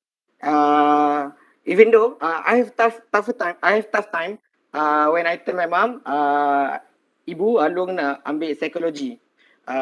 And then like my mother macam, kenapa ambil psikologi? And then you know, every time kereta lalu depan hospital, doktor pun bagus juga. So like every moment they want me to be a doctor. Plus I got flying colours during my SPM. And then I study Sains Tulen. So everyone in my dekat kampung, everyone will say that I will become a doctor. And then after and then I pursue my pro university also in Sains Tulen. And then like everyone will tell I will be a doctor. But then I choose psychology. So if I'm not pursuing psychology, maybe 100% I will continue in medic. Alright, so Dr. Arif Hazwan lah, but it's okay. Hopefully one day you will have a doctor in front of your name, maybe finish your PhD or anything like that. So Miss Nazatul, I'm curious also to know what would you be pursuing if you weren't in psychology? Since I like to sing, so maybe I can be a singer. I think. Wow. Macam itu, it's just like a hobby. But then sebenarnya masa during sekolah lah kecil-kecil dulu, I prefer to be a lecturer or a lawyer. I suka gaduh dengan orang, tapi biar yang professional punya etika lah kan, situation professional lah. So but since my family ramai yang ada lawyer and engineering, so I macam tak nak lah, macam cliche lah. So that's why I found, then later I know about psychology. That's why I pick. So kalau tak, maybe I akan pursue in lawyer lah kot, laws. Okay, so either lawyer, lecturer, or also singer. So 3 options. I think we missed the artist lah here, or we have an artist here right now, Miss Nazatul. All right, so I think due to we have it's already 10:20 past our schedule. Last question: does this program provide school trips to overseas? It does not provide school trips, but we do have a student exchange program where you can go and you have the opportunity to study in universities that are overseas. So yeah, that will be the final question for today. I would like to thank Mr. Arif and also Ms. Nazatul. Thank you very, very much for taking part in our sharing session today. I can assure you that even I learned so many things from this sharing session, and yeah, I respect and also look up to both of you. Thank you very much for joining our session. Thank you. And by the way, there's a lot of questions, right, Muhammad Taki semua. So if you guys are having any inquiries regarding the course or anything, you guys can feel freely contact me. I mean like via WhatsApp or Instagram. So just, kita semua ni sama je, senior junior ke, tapi kita still kawan. So just contact me. Tak payah risau pun. I takkan reject. Tanya je apa-apa, okay? Alright, thank you. Mr. Arif, any final words? Final words. Do your best. Everyone has their own pace. Follow your pace. Don't follow your friend pace. Follow your pace and have your goal. Tu je lah. And then kalau siapa nak contact, boleh ambil je nombor telefon saya dekat mana-mana yang AJK. Diorang semua ada nombor telefon saya. Jangan risau, nombor telefon saya tak ada apa-apa private pun. Contact saja. Dan kalau tak nak nombor telefon, macam takut ke kan, boleh contact dekat IG ataupun Facebook. Nama saya ialah nama yang tu, Muhammad Arif Hazwan. So just contact saja. Arif dah promo IG dah. Tak, senang. Takut nanti ada yang tak nak share nombor telefon. Okay, so boleh contact dekat IG. And untuk pelajar-pelajar lelaki, kalau nanti bila balik college, and then kalau nak macam apa-apa tips lagi ke, nak sembang lebih ke, and then just contact je. Kita boleh, chit chat. Ya, betul. Kalau student yang ada stay dekat college, I stay dekat je dekat UTM dan selalu masuk UTM. So kalau nak perlukan apa-apa, just contact me, okay? And I hope this sharing, you guys can gain some insightful towards our program and have fun, your journey, create memories. All right. Thank you very much, Ms. Nazatul and also Mr. Arif for the sharing session just now. So, with that, we come to the end of the sharing session. Next up, we have the announcements of the winners, I think, of the Explore Race yesterday. I would like to pass the program over to the MC. Thank you very much to all the students and participants who witnessed the sharing session. All right. Thank you very much, guys. Take care. Thank you to Ms. Nazatul Syairah binti Yusuf, Mr. Arif Hazwan bin Muhammad Isa, as well as Mr. Mahesh Naidu, anak lelaki Balakrishnan, for the great sharing session. Dear participants, before we move on to the next session, the ceremony was interspersed with the announcement of the winners of the online Explore Race activity. Yesterday, all participants of the online Explorers activity were made up of 10 groups and had played 10 different games well and had a lot of fun. Nevertheless, There were 3 lucky groups that were selected as winners and judged according to the scores obtained from all the games conducted. Without wasting more time, let's move on with the announcement of the winner.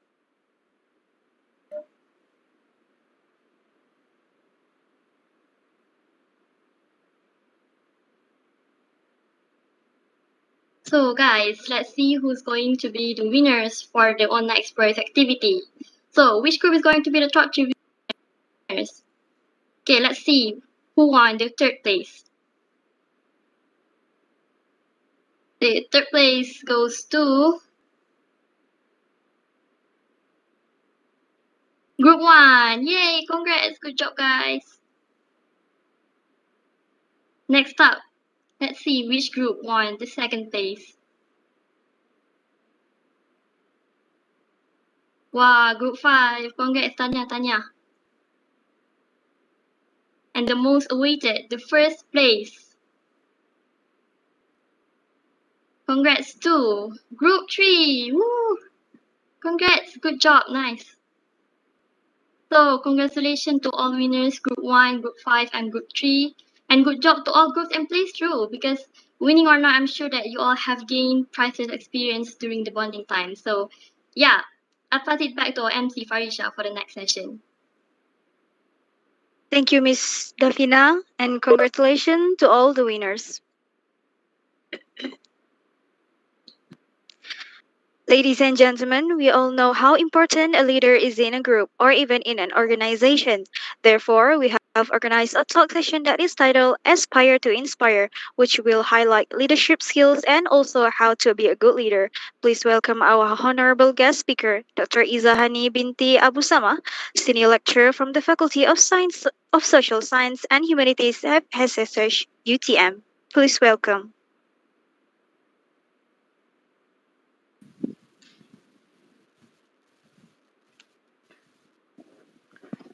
Okay. Hello, hi. All right. Can you hear my voice? Yes, Ken, Doctor. How are you? Okay, is it clear? All right. Okay. Thank you, moderator. So, I know that this program is actually for first year student. It's some sort of encouragement for you guys to enter the university's life, right? Okay. So, about the leadership, aspire to inspire. Okay, not so much, but I was a student before, so I know in most of the university systems how it works. Okay, but my question is, okay, before I start the leadership and so on, my questions, are you guys a leader? So if you're a leader, you can type 1. So if you think you're not sure, oh, I don't think so, I'm a leader, you can type 2 in chat.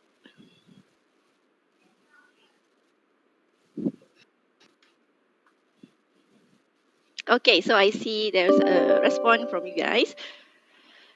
So some of you typing 1 and some of you typing 2, but majority, I guess I can see number 2, right? So number 2 is the lucky number. Okay, so you guys choose number 2. Okay, so I think before, so this session is about a leadership. So knowing what is the leadership and what are the leadership qualities that you need, okay, for you guys to actually survive and sustain in your university's life. Okay, I would like to share my slide. Can I do that?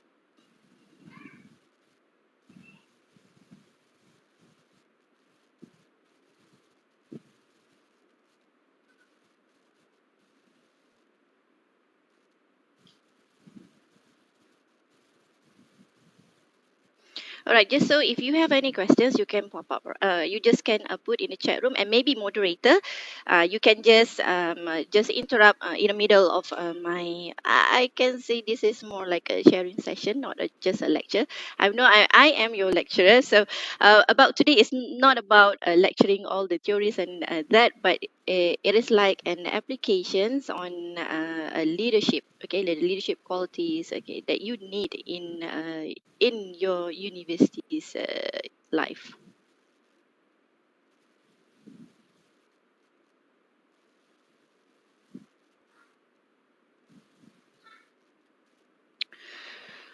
Okay, so the day you're not physically enter yet into university, but the day you registered is actually the first day that your university's life is starting, right? Okay. Now your university, okay, university is a place. Okay, what I look at is a place to mingle. Okay, and I know that all of you, when you enter university, you have target. Okay, you've already have target, but have you think after I graduate, what am I going to do? Okay, what are the jobs that actually fit with my degree? Okay, have you got some sort of actually a goal that when I finish this, okay, when I finish my degree, I think I would become a psychologist in this in this company. Okay, have you set that goal? Have you set that goal yet? Okay, so type 1 if you have set your goal. Type 2 if you haven't set it. If you haven't set your goal yet. Okay, so most of you, right, type number 2. Okay, now my in my experience, okay, because I was a student before, okay, the day I entered the university, I've already set my goal. But my goal is not to become a lecturer. Okay, my goal is not to become a lecturer. So you see how the path take me to where I am right now.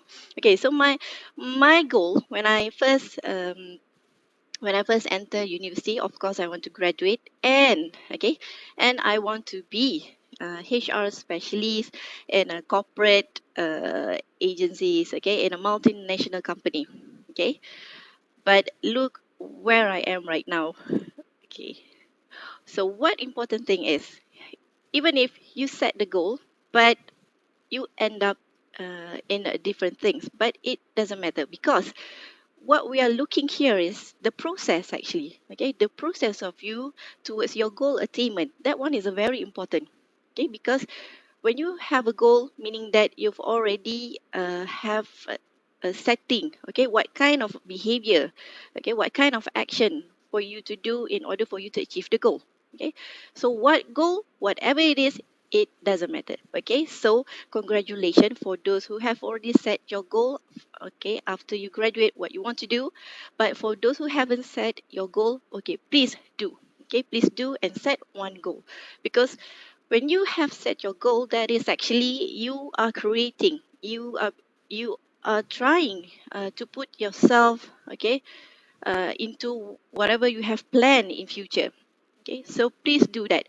It doesn't matter where you end up. Like I said, I was planning, actually my plan was when I graduate I want to become the HR consultant, HR specialist, right? But now I am a lecturer. That's a two different thing. Working in a government and the private sector, that are actually two different thing. Okay, so if you haven't set a goal, please do that. Okay, because that is actually maybe you don't see it yet. Okay, but your action, it acts subconsciously. Okay, it works subconsciously. Okay, your subconscious will work towards your goal. So set your goal, whatever it is. If you want A, how many A's you want? Okay, for example, for this semester, just put it, I want 4 flat for this semester. Okay, it is actually possible for you to do that, because I have students who actually under my supervision, they got 4 flat. Okay, your your psychology senior, okay, they got 4 flat. Okay, so set your mind. Okay, set your mind. Okay, just put in a piece of paper any number, place it on your wall, and I want 4 flat for this semester. Okay, just do that, because that will actually allow you subconsciously, okay, to do your action will follow towards your goal. So if you don't have any goal yet, please set one. Okay, so the journey is actually a leader, right? The first question that I ask you is that, are you a leader or not? So most of you guys type 2. Okay, you type number 2, and some of you type number 1, and congratulations, because actually we ourselves actually a leader to ourselves, right? So who is actually waking you up 8 a.m. in the morning? 8 a.m. you have class, then who wakes you up actually? Your alarm. And who set that alarm? Who set that alarm? Yes, it's yourself, right? You see? So a leader is not actually we will have a follower. Now you actually are a leader yourself, right? You are actually a leader yourself. You plan yourself. You plan ahead, right? So the least thing that you can do, if you want to be a leader, you don't need to be, I have to have a follower, okay, I need to have friends or at least 50 to follow my idea. No, the least thing that you can do is that you have to be a leader of yourself. Okay, you set your alarm, right? You set the alarm. But who set that alarm actually? It's you, right? So you are actually the leader of yourself. Okay, so what I am going to talk about today is not about how to be a great leader, how to be a hero. Because a hero, okay, you know, hero, superhero, they stand alone. Okay, they have their ability, they have the credibility, the limelight goes to hero. But a hero is actually not a leader. Okay, a leader actually, they are actually the one that can bring other people together. So there is no concept a hero in working together. There is no concept of hero when you are a leader. No, no hero. Okay, because hero, they want the credit to yourself. That's why we call it hero. That's why we call them a hero. Okay, because a hero, oh, a hero, Superman. Okay, save the tower, save the all the catastrophic in the earth, in the globe. But who gets the credit? If you're looking at the superhero movie, who gets the credit? The hero, the superhero, right? But did the credit goes to the people clapping for the hero? Did the credit goes to them? No, right? But a leadership is like you are trying, okay, helping other people as well. Okay, a leadership is never a hero. Okay, never we call a hero, but a hero is a manager. Okay, but I'm not saying that hero is not good. Okay, hero is good. Hero get every credit goes to the hero, but a hero is actually it works like a manager, whereas a leadership, the one that always brings up other people, brings out the potentials of other people. Okay, a leadership, a good leader never works alone and never left their people. Okay, and a good leader always understand their followers. All right. Now, so when we talk about leadership, you want to know how to become a good leader. Okay, and some of people say that actually leaders are born. Okay, and yeah, it's true, sometimes leaders are born. You say leaders are born, but do you remember or do you realize that when you say leaders are born, how, okay, how the way, the upbringing, okay, the upbringing of that leader actually, okay, the family, okay, the family environment, and how they actually the parents, okay, how they taught the children, okay, that is actually where we said leaders are born. Okay, that is the one.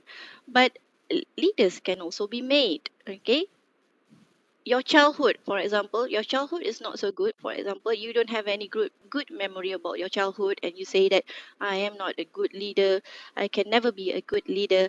But can you be a leader one day? Can you be a leader one day? Okay, right now you're first year student, and you say that, oh, I still a lot to learn.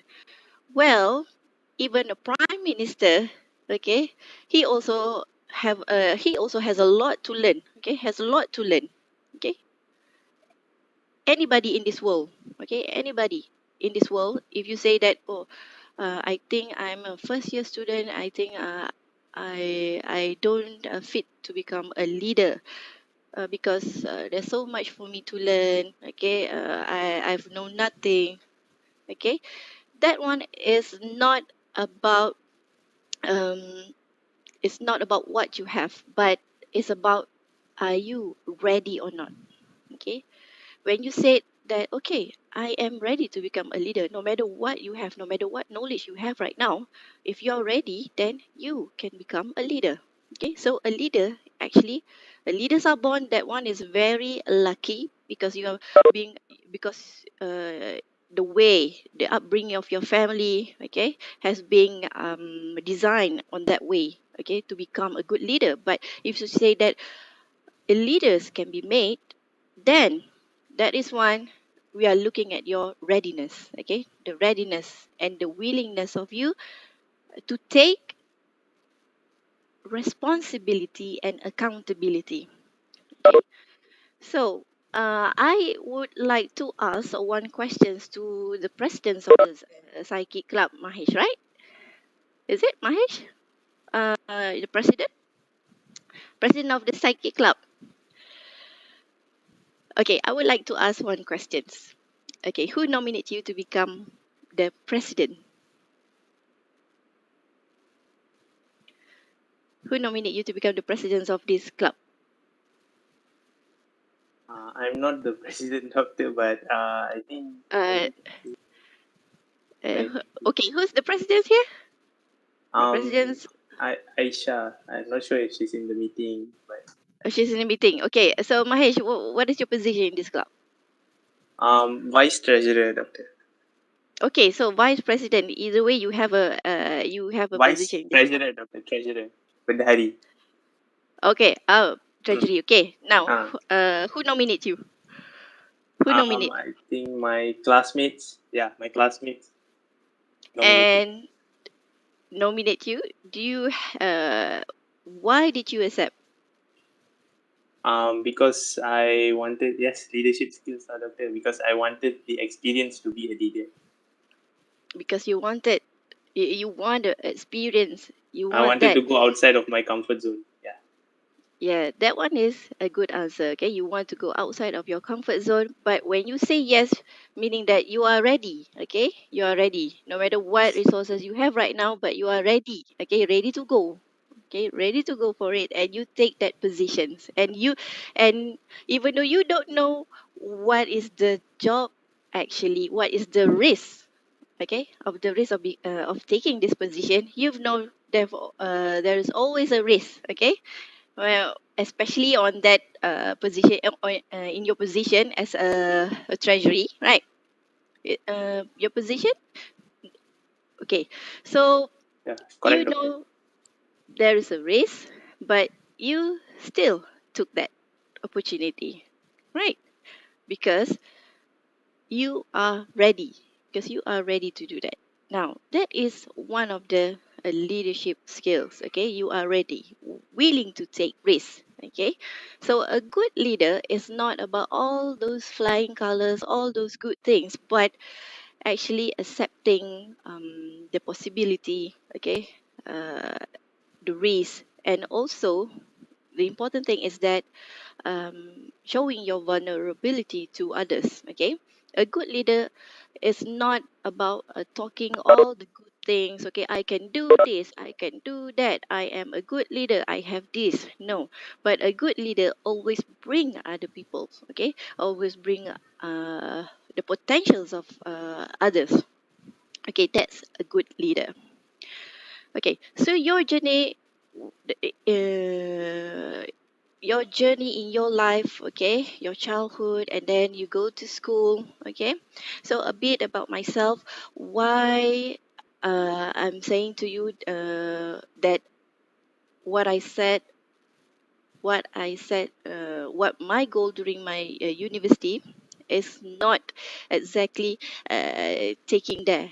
Okay, so if you're saying that okay, a leader, it is actually being made, okay, being made through the process. Okay, being made through the process. So what are the process? Okay, the process is school and university. So right now you are actually in the middle of the process of becoming a good leader. Okay, when we talk a good leader, you want to have the leadership quality. So in order to have the leadership quality, you must have gone through some process. Okay, so you now at the age of the middle age of having that, or creating your leadership quality in this university. Okay, so do you think that so I am a lecturer right now. Do you think I would speak better if I don't have any experiences before this? Do you think I would speak better right now in front of the people, in front of the camera, if I don't have any experience? If I don't have any prior experience in my university, in my schools? No, everybody in this world, they can never be perfect, okay, if they don't have experience. Okay, they can never be perfect if they don't have experience. So experience is very important thing. So if you want to have a good leadership qualities, what you need is right now. So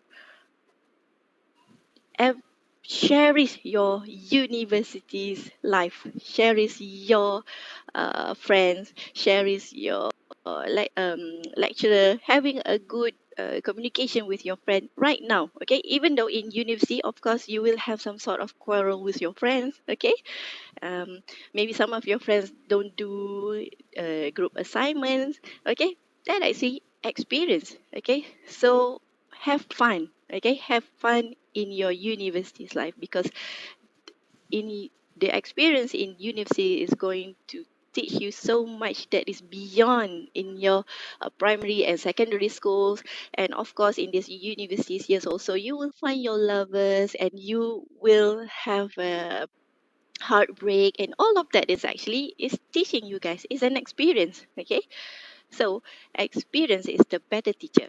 Okay, so if you want to have a good leadership qualities, okay, you need an experience. And when you say you need an experience, how are you going to do that? Okay, involve. Okay, get involved with the program, with everything that universities has offered to you to join this program and everything. Okay, getting involved with all the programs, all the activities. Okay, and then have all the connection discussions with lecturer.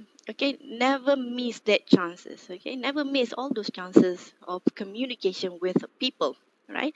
Right now I know it's very hard because we have a some sort of just online.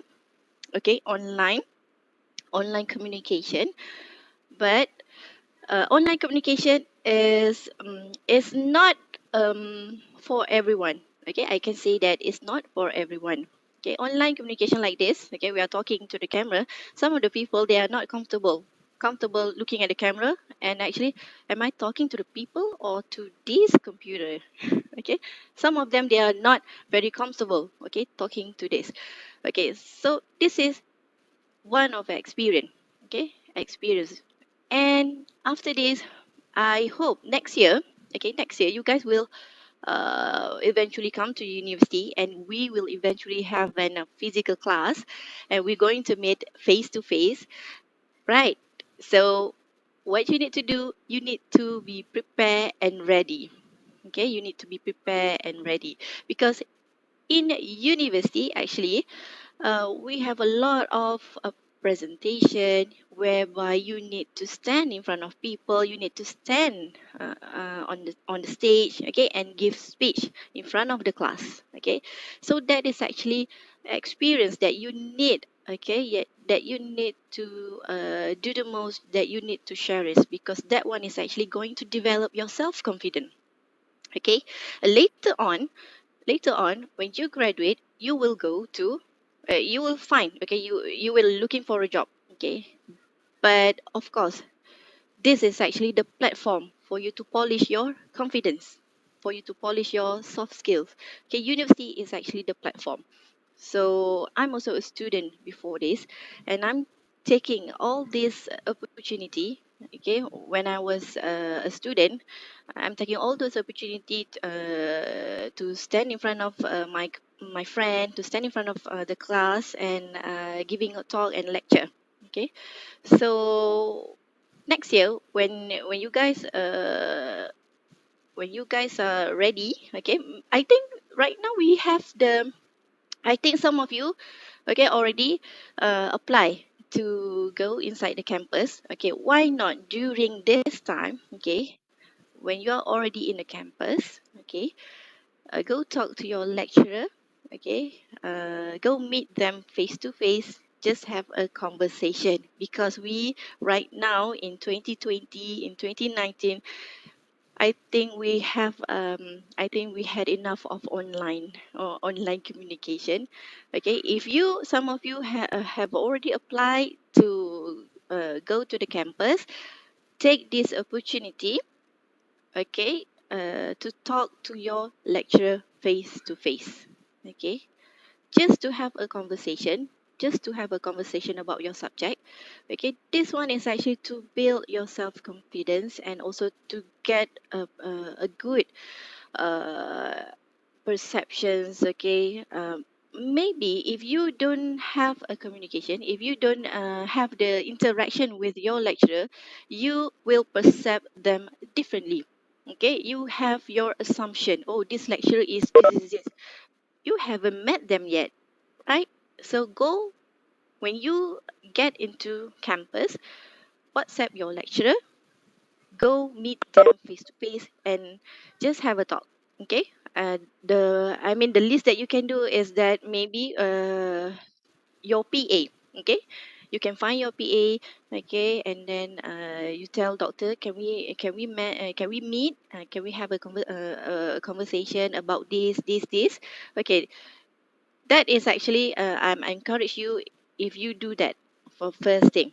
Okay, you need to have a communication first, because since you guys are first year student, we don't have any orientation, right? We don't have any orientation, physically orientation, and you don't get the opportunity to meet all of your seniors, okay, to meet your lecturer face to face. So first thing first, when you get into the campus, please meet your PA first.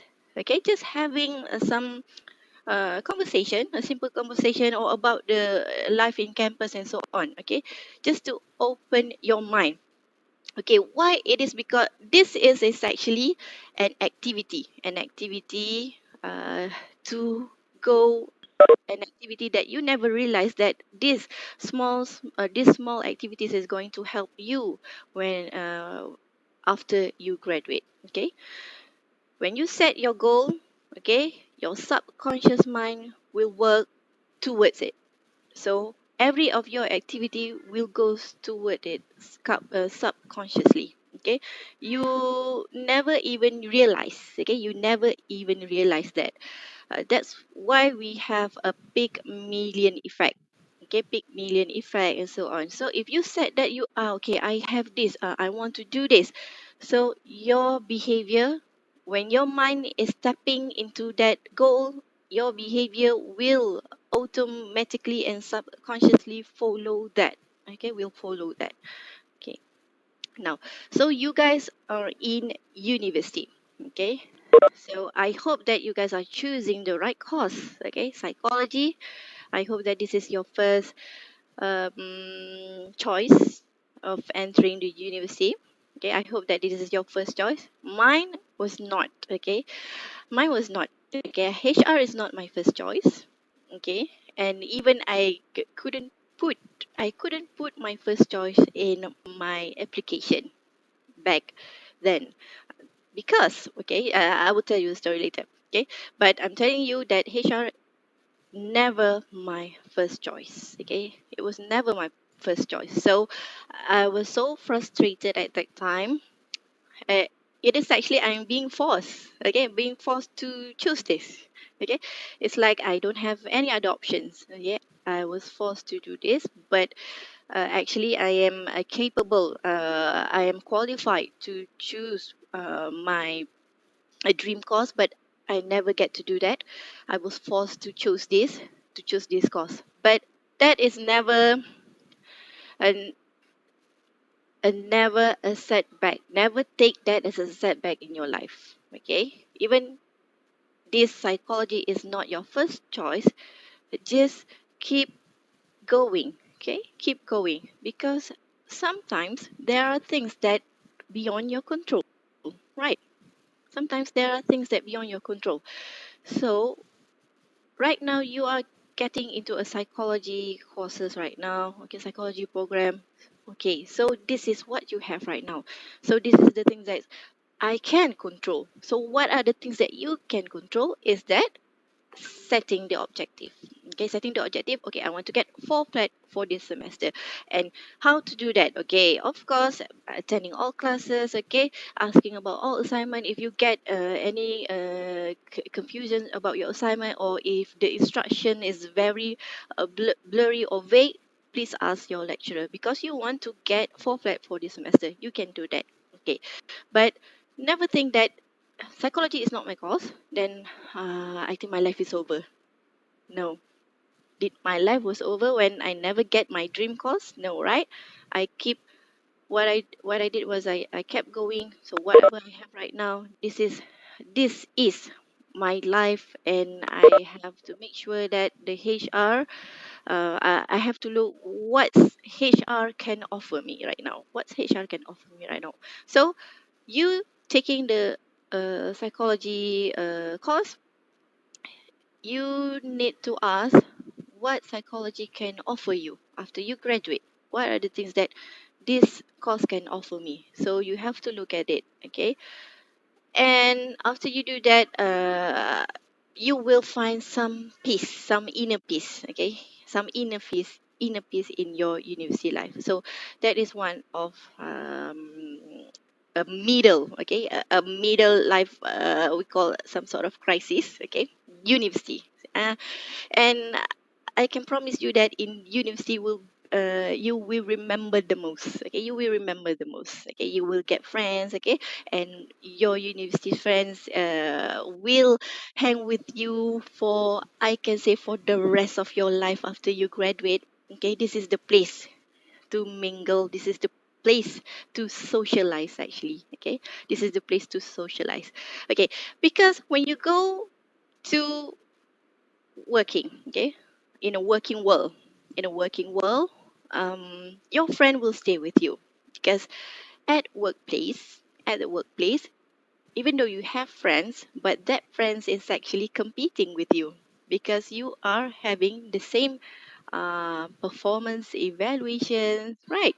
So for, let's say, you are working in example, if in HR you have some sort of a training program, okay, a training program, and you have to produce, you have to run 26 or 27 or 80 training program, and your friends need to run, and your friends already run around 100 training programs, so you are actually competing. So at the workplace, they are actually never your true friends, okay? They are your friends, but friends at the workplace, they are still competing with each other. They are still competing with each other. So your university friends, please cherish it, okay? Keep your friends, okay? And also in university, you will have friends from different state, right? From different state, and that is actually a good benefit.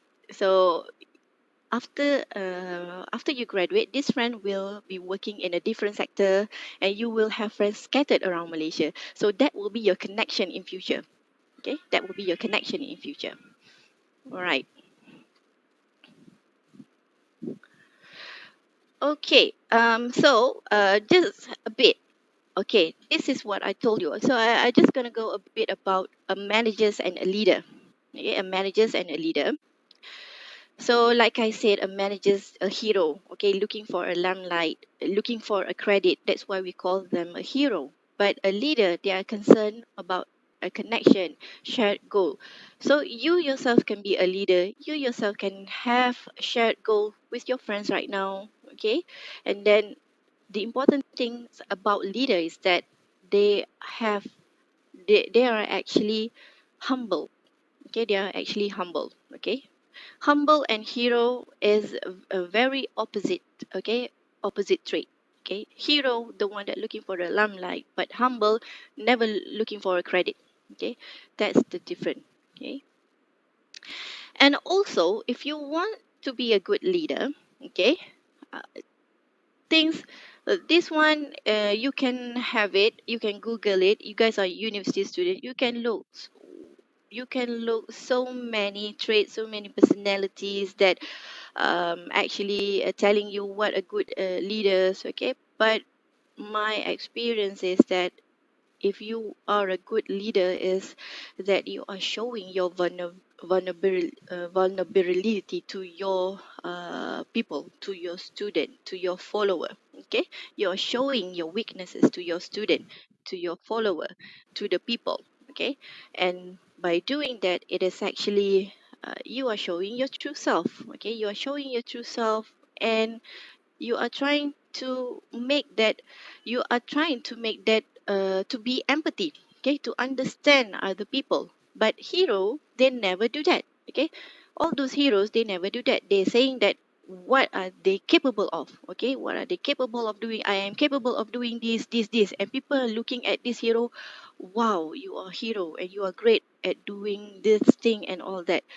But a good leader, they expose, okay, they expose their vulnerability, and they expose about the weaknesses, and then they are telling that, okay, this is my true self, and I'm hoping that all of you can follow to this goal, to this purpose. They will have a shared purpose, a same goal.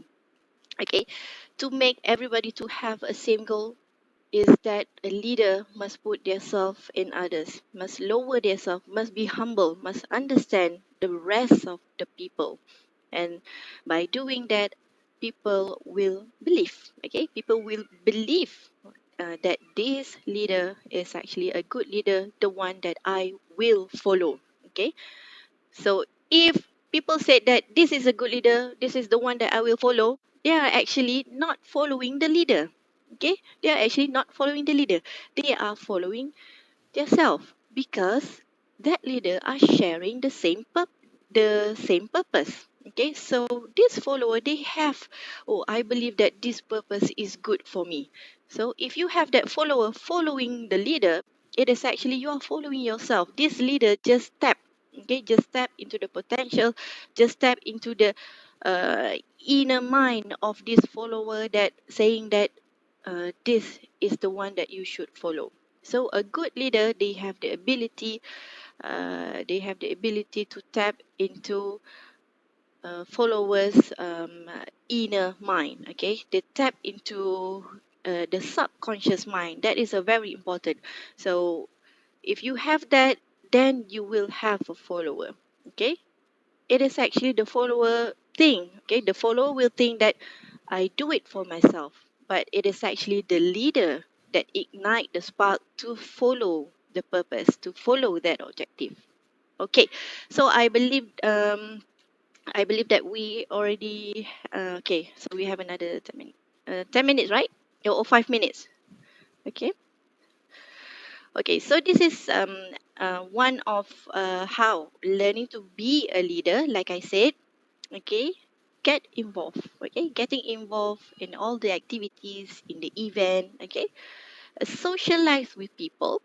Okay, socialize with people, because by socialize you are actually practicing the act of leadership. Okay, what is the act of leadership? You have the interpersonal communication. Okay, you talk with people, you try to understand, and you must have some sort of empathy in yourself. Okay, and then empathy is the most important thing. Okay, like I said, a good leader, they are very humble. Okay, they are not never go up, never want to put themselves in the limelight.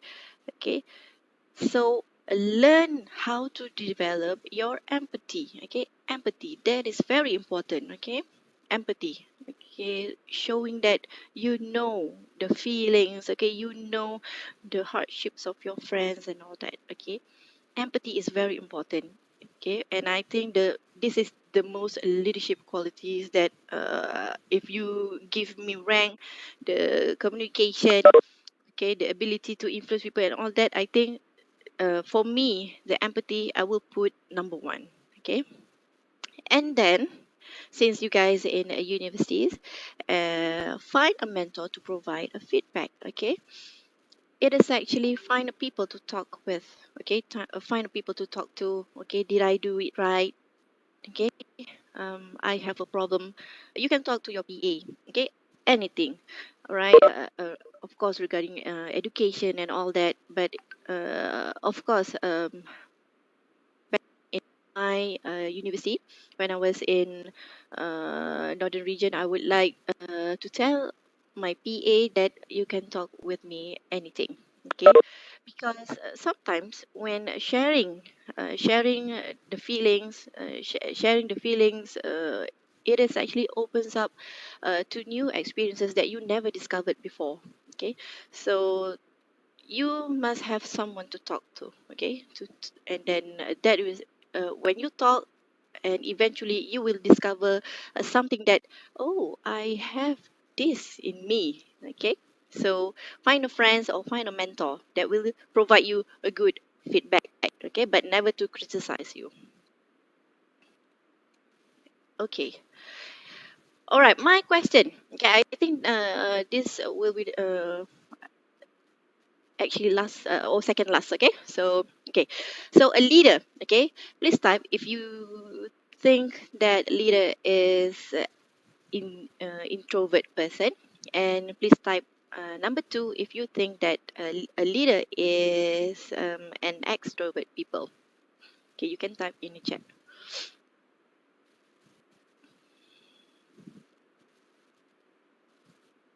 Okay, good. 1 and 2, 1 and 2. Okay, all right, a leader can be both. Okay, a leader can be both, can be extrovert, can be introvert. Okay, but if you're looking at most of the influential leader that we have right now, okay, like Steve Jobs, okay, every successful business organization, they are actually introvert. Okay, they are actually introvert. Of course, they can be extrovert because extrovert is very the one that socialize, talk with people so much, and good at motivating extrovert. But introvert, okay, introvert, they only talk when they need to. Okay, they only talk when they need to. Okay, that is why some of the successful business organization, they have an introvert leader. They are not talking so much, but when they talk, it will give an impact to to those followers, to those who are listening to them. Okay, so this is I think would be the end of my sharing session or presentation. And to become a good leader, you just need to have a mindset. And again, right now in universities here, this is where you learn everything. You get so much insight about the world, okay, about friendship, okay, about the relationship with others. So you must have a mindset that, oh, this is the things that I want. Okay, this is the thing that will help me to grow a better me in future. So I guess that's it. Go back to you, Mahesh, or the moderator.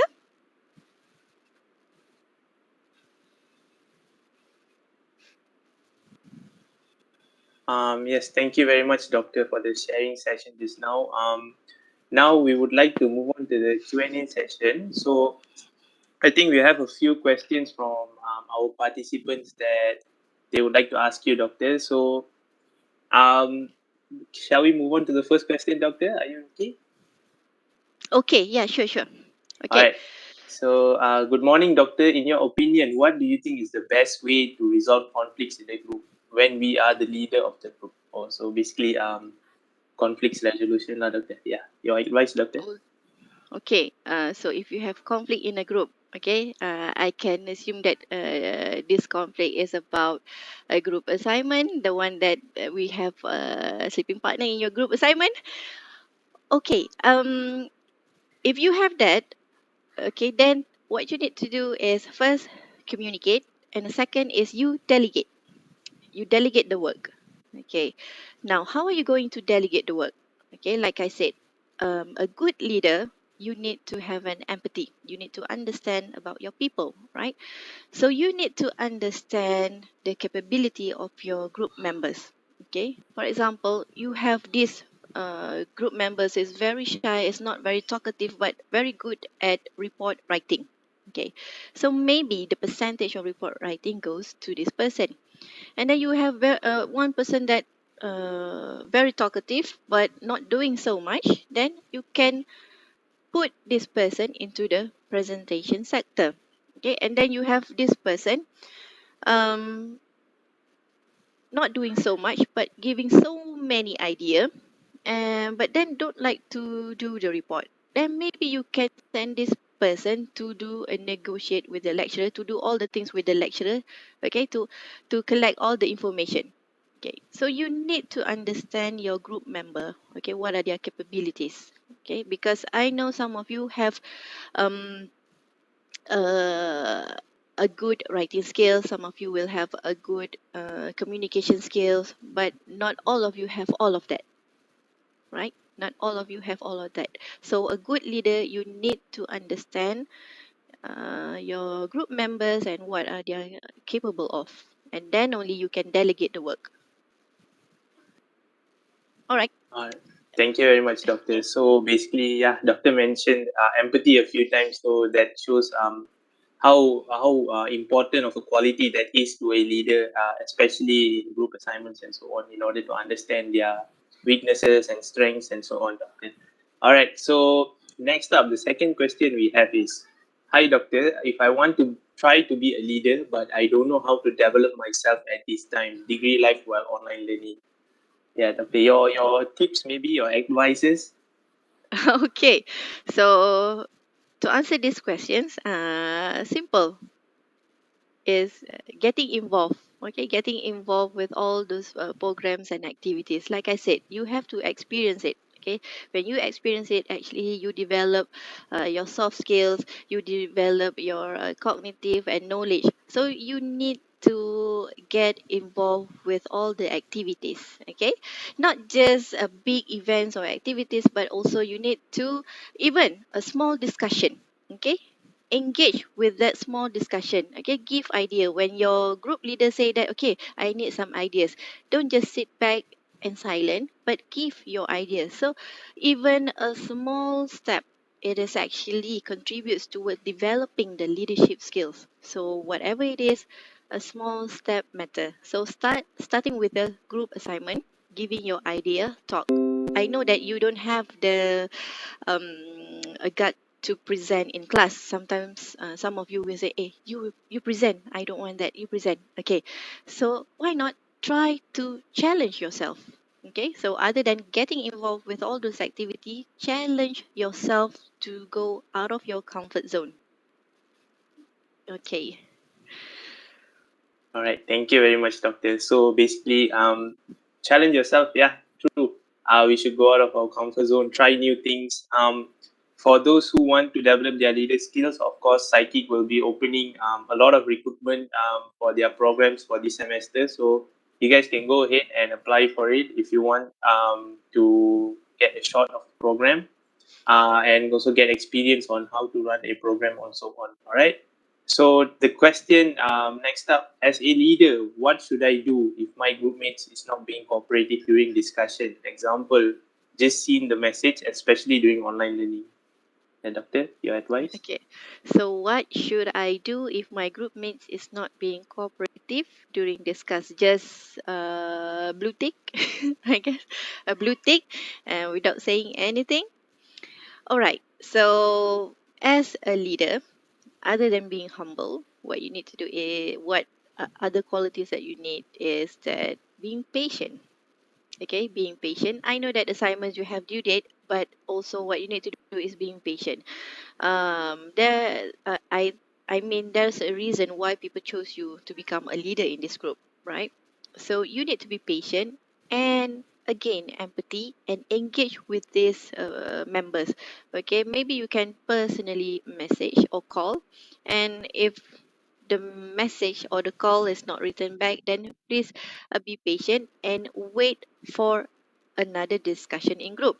Okay, so if there is no action, no feedback from this group, then you can take aggressive action, maybe you take this matter to the lecturer, okay? Tell the lecturer that this group is not contribute anything in your group assignment, then only you can do that. But what you should do at first is by giving this person a chance, okay?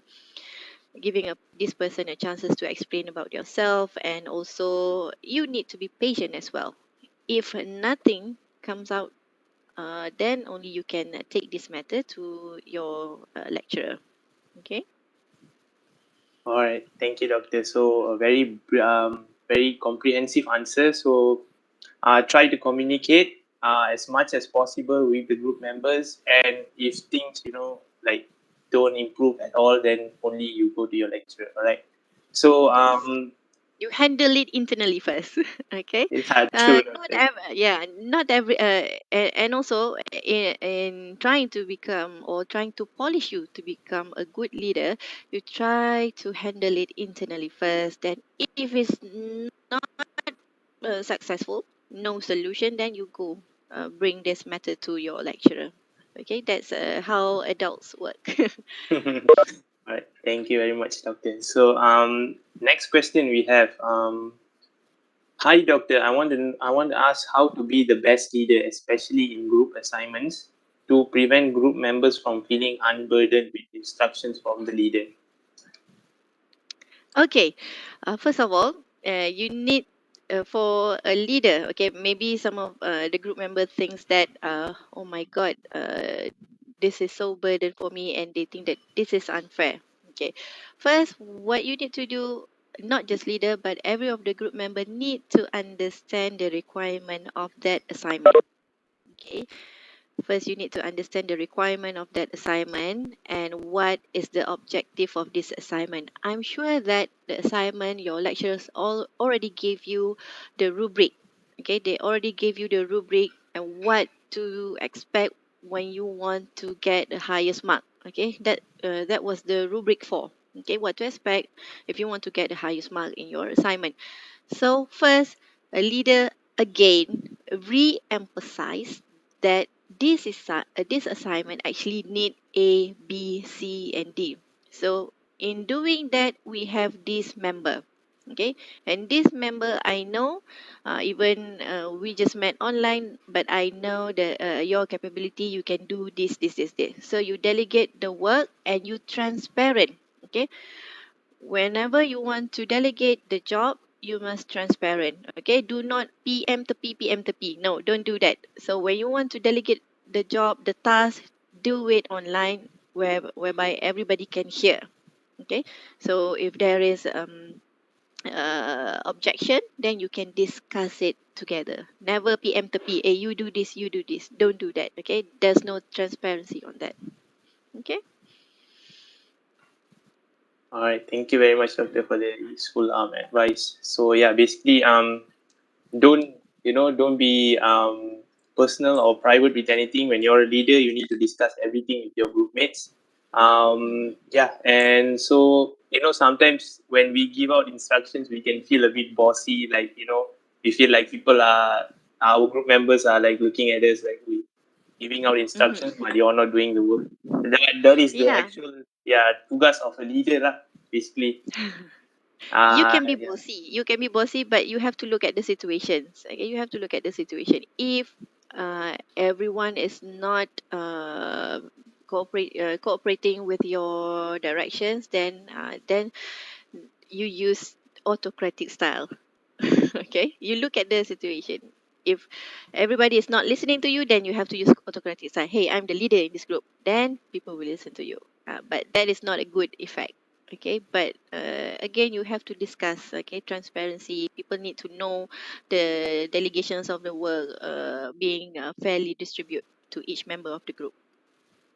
Okay. So, thank you, Doctor. So all right. communication is the key, essentially. All right. So next question we have, Doctor. I want to ask how to be professional between friendship and work. Also balance lah. Question about balance.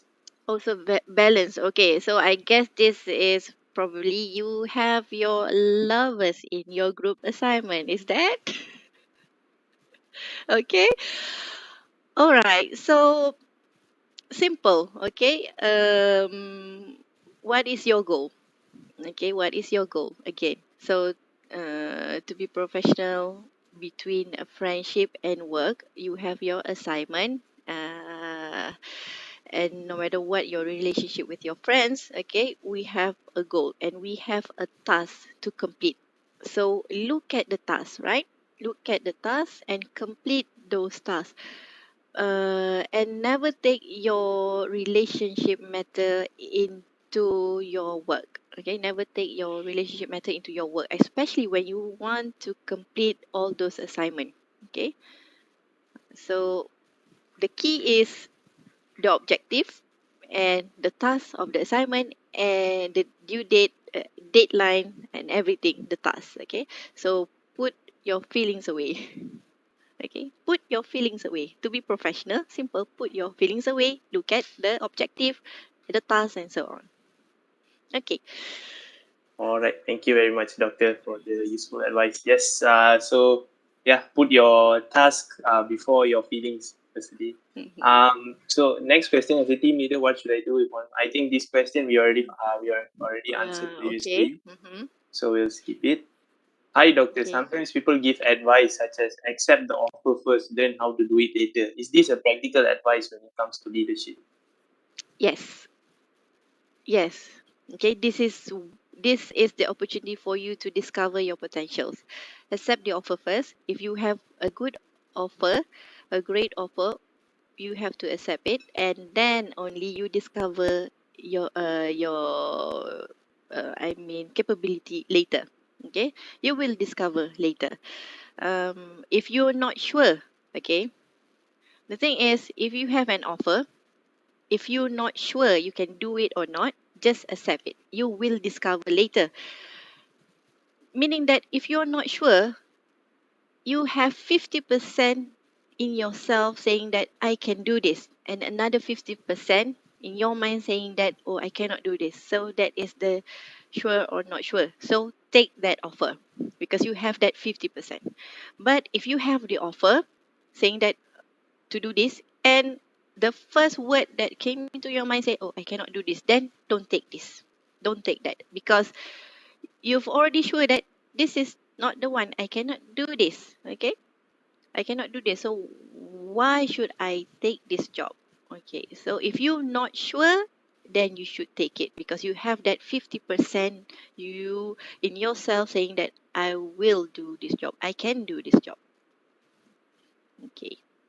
All right, thank you very much, Doctor. Right. So have confidence in yourself, guys. Don't underestimate your abilities in any measure. The second last question we have is it important to select a leader first for an assignment? Why can they not select a leader and instead just discuss and divide the jobs among themselves? Okay. Important to select a leader for an assignment. It is important because someone need to steer the directions, right? If you divide the job and discuss, good, you do it together. But then you need someone order. You need some directions. Okay, so that's why you need a leader to put a direction in this group. Okay, and not saying that working together is not great, but someone need to take charge in making sure that this group are working together. Okay. Yes, Doctor, I agree with you, especially when it comes to due date and so on. You know, the leader is the one who has to set, like, okay, you submit this before this, you submit that before that. And Yes. yes, it's very important for a leader to not order, but instruct their groupmates. All right, so we move on Yes, to the, that is a responsibility. Okay, someone need to take yeah, responsibility to make sure that this group is working on the assignment. true, Doctor, correct. So we move on to the last question for this leadership talk. Doctor said communication is the key in resolving conflict. How do I become a good leader for my team if I am socially awkward? Right. Okay, there is no magic potion. Okay, there is no magic potion, no magic medicine. If you are socially awkward and then suddenly you want to be really extrovert, there is no magic potion to that. Okay, the answer is what I said is experience. Okay, by experience. So if you are socially awkward, I'm telling you, I'm also a socially awkward person, and I'm also an introvert person. Okay, I'm not the one that I can mingle around. There's a crowd of people that I can go, hey, I do this. No, I'm not that kind of person actually. Okay, so I am also a socially awkward person. Okay, but the experience that I gained, the experience that I gained when I was athlete, when I was a Malaysian athlete, so that is actually experience that developed my social communication. Okay, because when you uh, when you are an athlete, okay, and you're you have a team, right, and you need to cheer for your team. Okay, you need to cheer for your team, right? By hook or by crook, you need to cheer. You need Malaysia to won this medal. Okay, so you need to cheer. And I'm an introvert person, so that is actually a conflict with my belief. So sport, okay, so sport. So what I've experienced in sport is actually develop my or helps my socially awkward situation moment, which I can encounter that. So, like I said, experience. So when you want to deal with this socially awkward, what you need to do is getting involved with people. Okay, by experience only you can develop it. All right. All right, Okay, thank you very so much, does Doctor. that answers all the Yeah, questions? that is final question. Yeah, so basically we come back to square one. It's about taking that first step, about going out of your comfort zone, and yeah, and then you'll gain experience, and then it will become a norm for you. Yep. All right, so I think that is all for the Q&A session and also the Aspire to Inspire talk session. I would like to thank Dr. Izzahani very, very much, for, even though it's last minute, but Doctor managed to give such an amazing talk. I learned so much, and I also am confident that all of the PSYJI committee as well as all of the first year students present here have learned a lot. Thank you very much, Doctor. On behalf of the PSYJI committee, I would like to thank you very, very much. All right, so Okay, I'll pass back to the I would MC. like I would like to say I think one word just for tomorrow. Tomorrow night at 10 p.m. at TV1 RTM Planet Sukan. So you can watch me live for 1 hour saying about athlete pintar. So I will be live on RTM TV1 tomorrow night 10 p.m. until 11 p.m. Okay. All right. So you can Tomorrow night, 10 p.m. Yeah, Doctor. yeah, 10 p.m. Okay, Doctor. I'll On be the first one RTM to watch, Planet Doctor. Sukan. No worries. On Planet Sukan. So Thanks. we are talking about the topic is athlete pintar. Okay, athlete pintar. So I was a Malaysian athlete before this. So they want to interview me some sort of how becoming an athlete and then also a lecturer. So like I said, it's not something that I planned, but look what I have planned and what it brought me today. Actually, Doctor, there's one question in the chat box. Actually, I also wanted to ask the Question. question. Doctor is involved in Yeah. what sport? I think they are very curious to know what sport are you involved in. Archery. Wow, archery. Nice, Doctor. Mhm. Nice. That's cool. Uh-huh. Probably the coolest sport I've ever known, Doctor. Archery. All right. So Okay. tomorrow night at 10 p.m., everyone please tune in to RTM to watch Doctor. And yeah, just as today, we will learn a lot of things. I'm confident of that. All right. Thank you very much, Doctor. And yeah, Okay. I'll hand over the session to the MC. Thank you very much. Okay, welcome.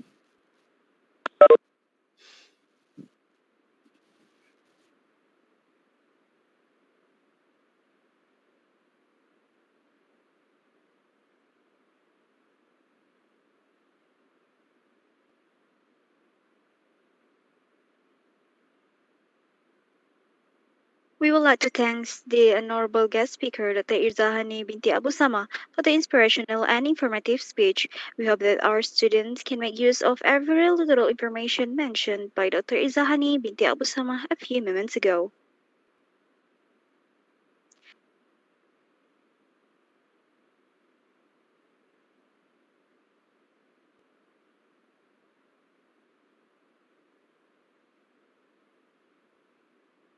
Dear participants, the next session that we'll be carrying out is a Kahoot quiz session. We urge all first-year students to take part in the Kahoot quiz that involves information about UTM, Psychic, and also our PSYJI program today. Without wasting any time, I would like to pass the program over to Ms. Rosmariana Ruslan to handle the Kahoot quiz session.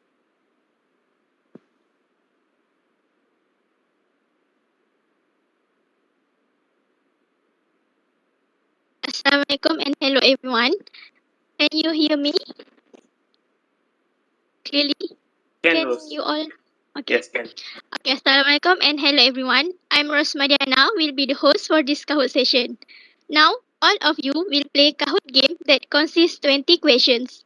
Don't worry, the questions are not so hard as it's just about UTM, general knowledge, and also about this program.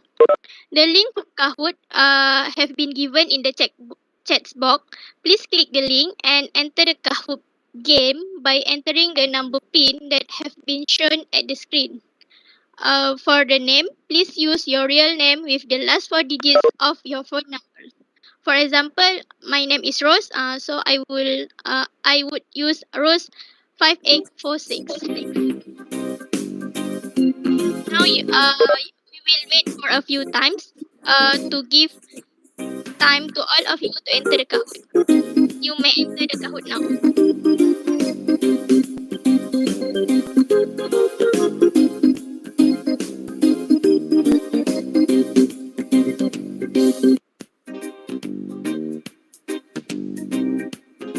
Reminder, please use your real name and with the last 4 digits of your phone number. Thank you.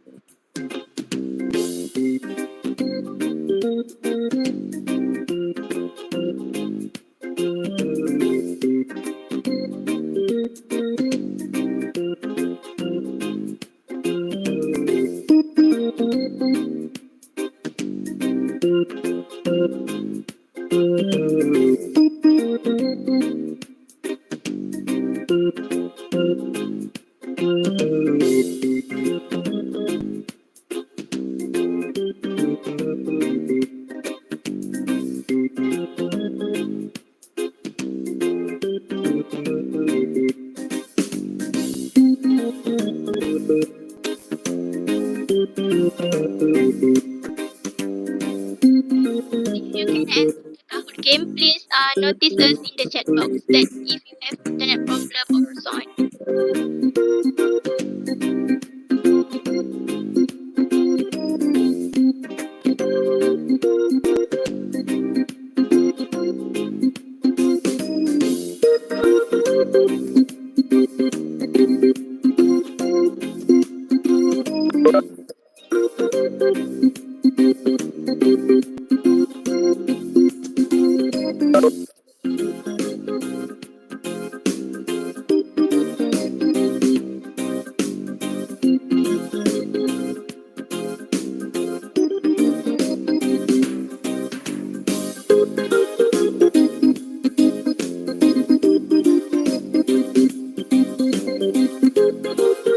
Code for Kahoot is 1360273.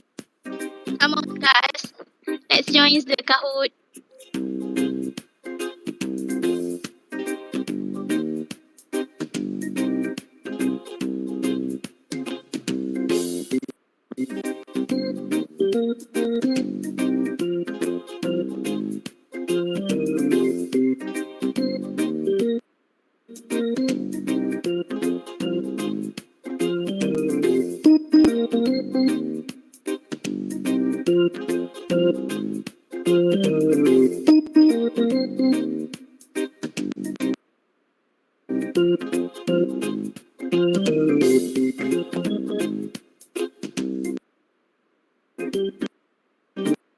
Alright, we will wait for 2 minutes more to the participant to enter the Kahoot.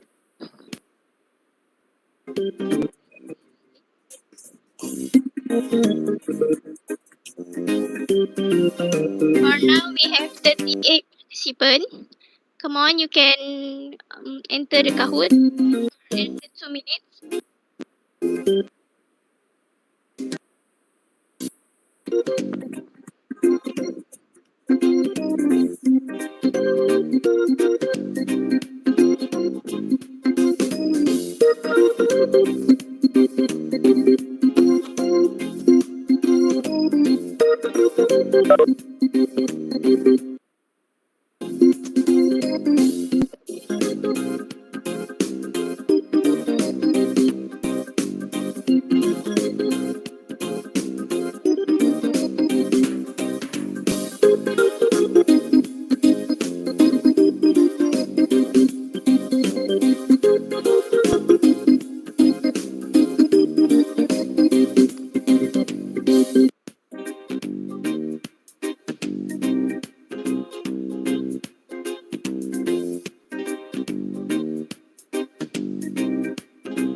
Now we only have 37 participants. Come on, let's try the really best.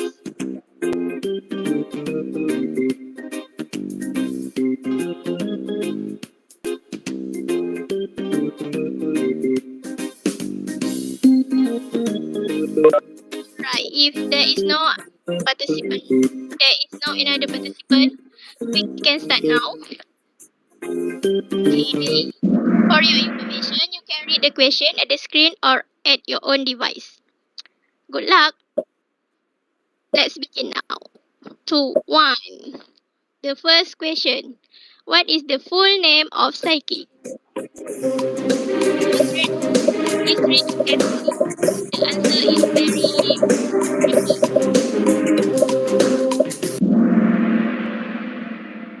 Wow, there is one person. Who is the person who guessed the wrong answer? Now Idham is on the top. Next, we move to the question number 2. What is the color of UTM logo? Yeah, I think black and pink is the answer. Do you guys agree, black and pink? Wow, no answer for black and pink. Alright, let's see who is on the top now. Still Idham. Come on guys, challenge Idham for the number 1. Okay. Who is the facilitator for the game chariots? Who is? Please remember who is the facee for the chariots? Is that me, Rosmariana, or Iman?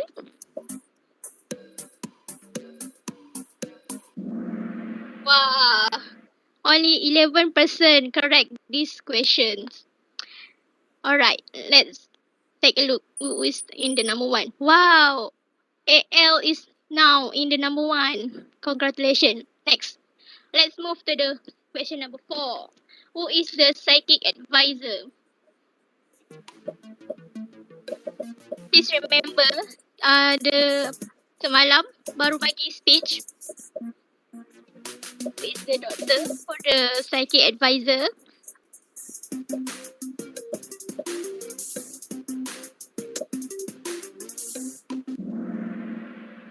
Wah, still ada yang salah You better remember who is the psychic advisor. Alright, next. Wah, AL is still the number 1 now. Let's for the next question. What are the 4 core values of UTM? Yeah, this answer is also tricky. Please read carefully before answer. Is that intellect, synergy, extraordinary sustainability, or integrity, synergy, excellent, and sustainability? Yeah, the answer is the green one. Congratulations for those yang jawab betul. Wah, nampaknya L masih di kedudukan teratas. Next. The sixth question. What was the event before this Kahoot game? Is that we play online explorers activity?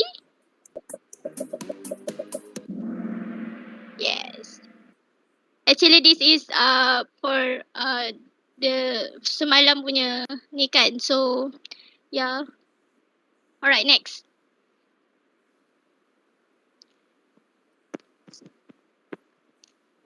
What is the theme of PSYJI 2021? Is that be yourself?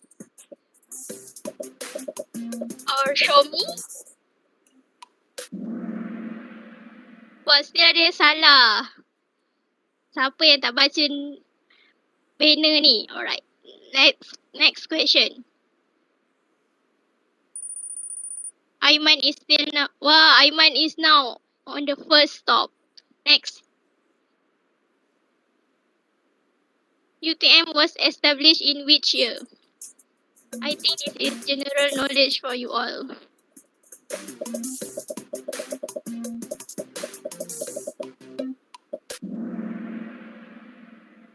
Yeah, the answer is 1972. Only 12% correct. It's okay. You can read more about UTM after this. Yeah, Aiman still on the top for this Kahoot. Next. Number 9. What is the motto of UTM?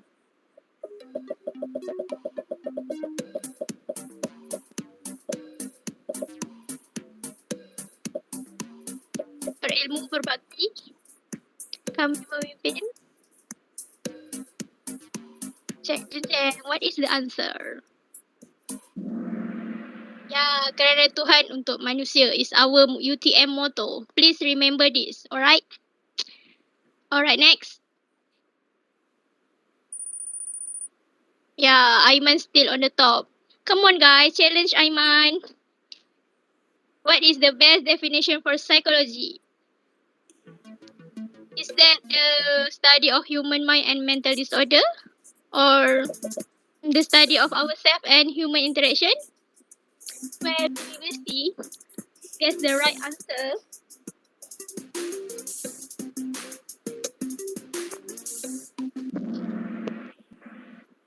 Yeah, many of you guessed the right answer. Congratulations. Next. Yeah, wow, Aiman still number 1. Alright, next. Who is the director of PSYJI 2021?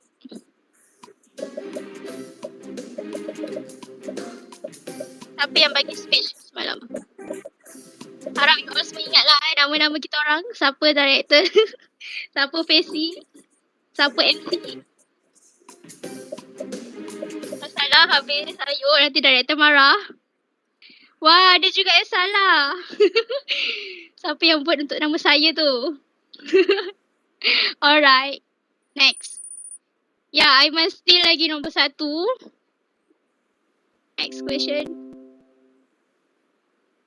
Who is the panel for PSYJI Leadership Talk Program? Yeah, this is just before this Kahoot game. Takkan dah lupa kot siapa yang bagi talk tadi. Siapa yang salah ni? Ayo, ada yang salah juga. Padahal di program before this. Alright, tak apa. You can try for next question. Alright, now Aisyah is number 1. Congratulations, Aisyah. What is the title for the leadership talk? Ni pun tadi punya program, tadi punya session.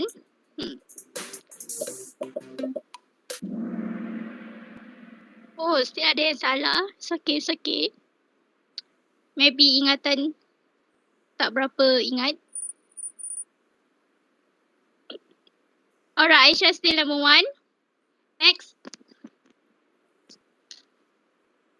How many games are there in PSYJI Online Explorers activity? Is it 11, 9, or 8?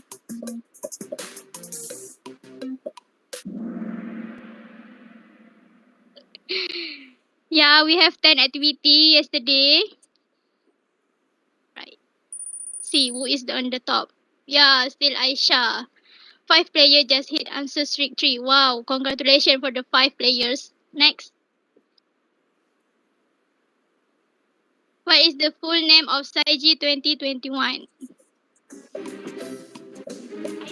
I think MC sudah dengarkan semalam. What is the full name of our PSYJI?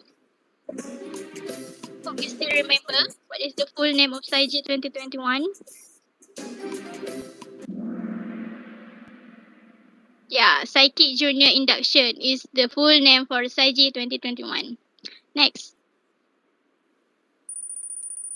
Wow, Aisyah still number 1 and the number 2 Aiman. Okay. Next. Which is the minor subject in this course? Is that human resource management or human resource development? The management of development, which is the correct answer?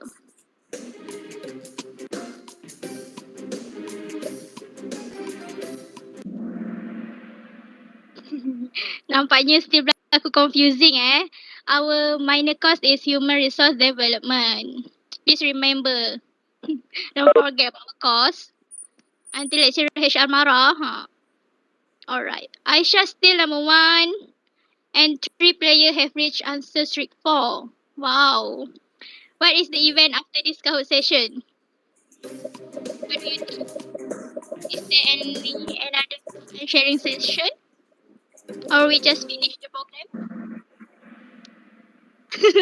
Wah, siapa lagi yang nak talk and sharing session tu? Begitu semangat ya korang. Tanya. Bagus. Next. Yeah, Aisyah still number 1. The word psychology come from Greek words psyche and logia, which mean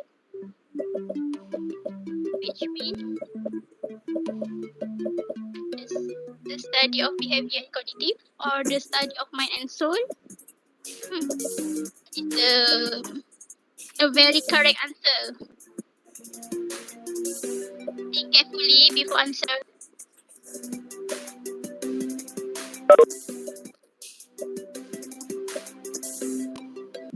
The answer is, the study of mind and soul. Only 11% will correct this question. It's okay. You can study more about psychology. Don't worry. Aisyah still number 1. Next. Second last question. The scientific study of psychological disorder is called as... Is that clinical psychology? Developmental?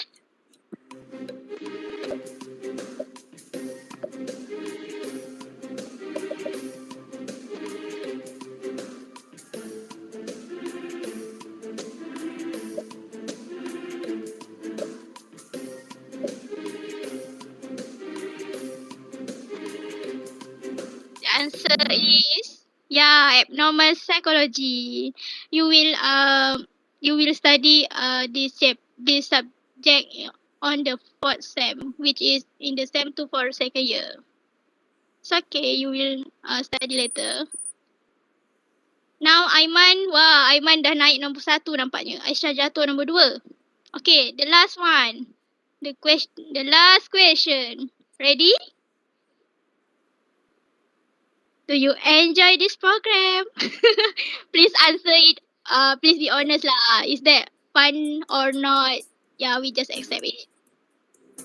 Honest, okay? Thank you for the answer. Yes. I know this is a fun program. Alright. Let's take a look for who is the winner. Yes, the number 3 is 1. The number 2, Aisyah. And the number 3, the number 1, Aiman. Congratulations. Alright. Now we are at the end of the Kahoot session. Congratulations to all the winners. For those who does not win, don't be sad. You can try it another time. I hope from all of this question, you all can get more knowledge about our beloved UTM and psychic. That's all from me. Thank you and see you again. I will pass this session to the MC. Goodbye, everyone.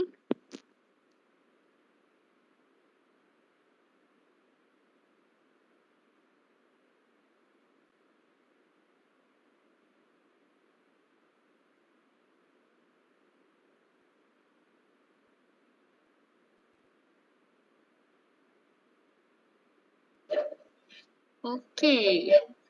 So congratulations to all the winners of the Kahoot quiz session just now, and thank you to all participants who took part in the quiz just now. I would also like to thank Ms. Rosmadiana for handling the quiz session. Next, we would like to continue with the next session of today's program, which is the video of the closing speech of the Psychology Junior Induction 2021 committees. We hope that you will enjoy the video.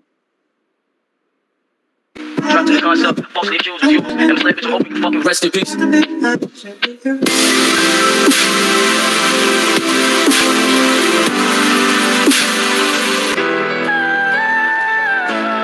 Never felt so certain. All my life I've been torn, but I'm here for a reason. Could it be the reason I was born? I have always been so different. Normal rules did not apply. Is this the day for you, the way I finally find out why? Show yourself. Hai, Assalamualaikum warahmatullahi wabarakatuh. Salam Sejahtera dan salam UTM Sanjungan Bangsa. Kami rakan komiti Program Psychic 2021 Ingin mengucapkan selamat datang kepada semua pelajar tahun 1 sesi 2021-2022 Ke dalam keluarga jurusan psikologi dengan pembangunan sumber manusia UTM. Justru itu selamat maju jaya. Kepada anda semua dalam menempuh perjuangan mencari ilmu, Dan dalam Universiti Generasi Psychic akan datang. show yourself. Bahawa kamu akan terus bersemangat. Show yourself. Bahawa kamu kuat untuk menempuh segala cabaran. Show yourself Bahawa kamu mampu melakukan yang terbaik. Tunjukkan kepada semua bahawa kamu berintegrasi, berkebolehan serta berkepimpinan.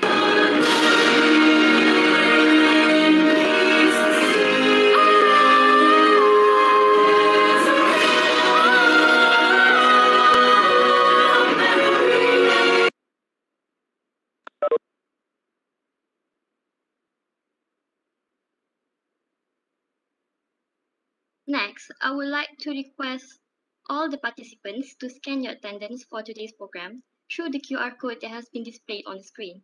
Only students who have filled in their attendance for both days will become eligible to receive an e-certificate.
I know you've looked in my shoes and get just what I'm feeling. I know you brought me up to always do the right thing. You don't need to solve all of my problems, I can try. Let me feel naive, let me feel alive, yeah. But don't worry, the QR code will be shown later.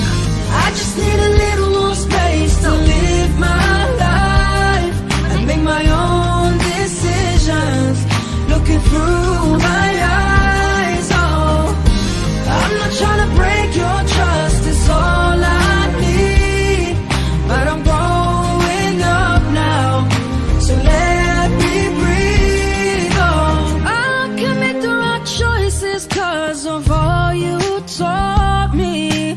And you know that I'm always gonna call if I say I will. You don't need to stay up and worry, I'll be alright. Let me feel naive, let me breathe the sky.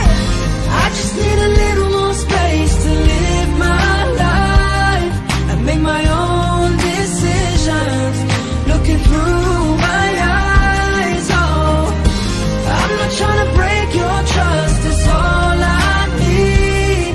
But I'm growing up now, so let me breathe. Oh, you have been my safety, my protector from the start. There's no way no one could try replacing you in my heart. 'Cause you've been there for me, you've always cared for me, and I will never let you down.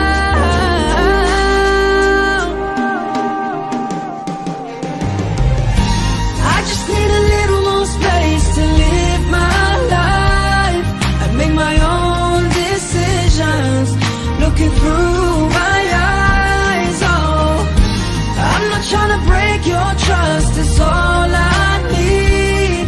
But I'm growing up now, so let me breathe. Oh, I just need a little more space to live my life and make my own decisions, looking through my eyes. Oh, I'm not trying to break your trust, it's all I need. But I'm growing up now, so let me breathe. Oh.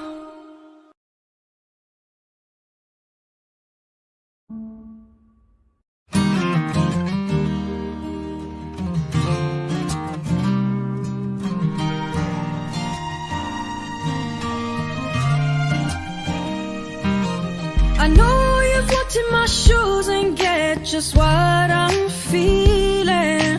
I know you brought me up to always do the right thing.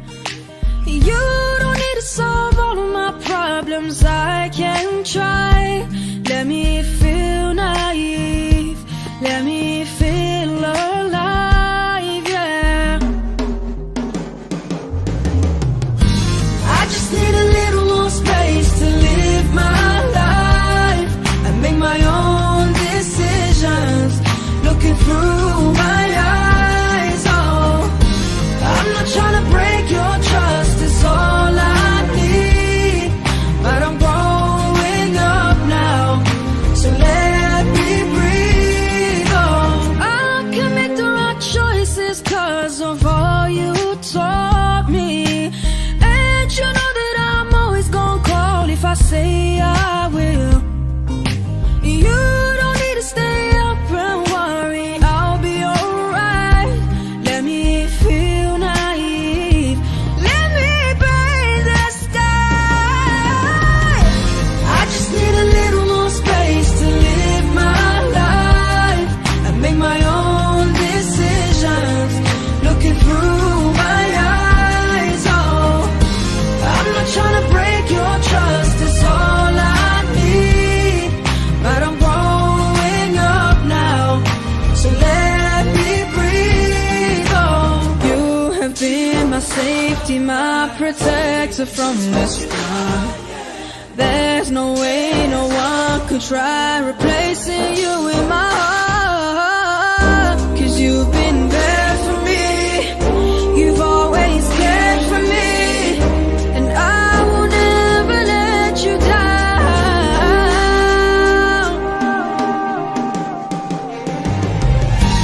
I just need a little more space to live my life and make my own decisions, looking through my eyes. Oh, I'm not trying to break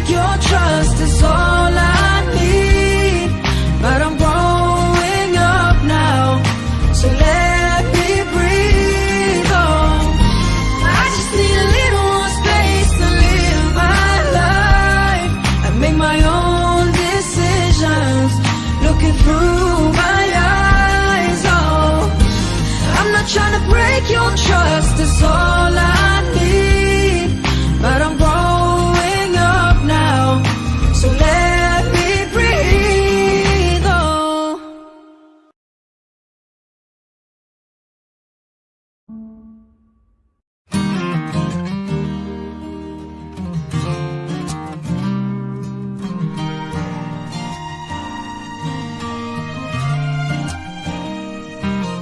I know you've walked in my shoes and get just what I'm feeling. I know you brought me up to always do the right thing. You don't need to solve all of my problems, I can try. Let me feel naive, let me feel alive, yeah. I just need a little more space to live my life and make my own decisions, looking through my eyes. Oh, I'm not trying to break your trust, it's all I need. But I'm growing up now, so let me breathe. Oh, I'll commit the right choices 'cause of all you taught me. And you know that I'm always gonna call if I say I will. You don't need to stay up and worry, I'll be alright. Let me feel naive, let me breathe the sky. I just need a little more space to live my life and make my own decisions, looking through my eyes. Oh, I'm not trying to break your trust, it's all I need. But I'm growing up now, so let me breathe. Oh, you have been my safety, my protector from this one. There's no way no one could try replacing you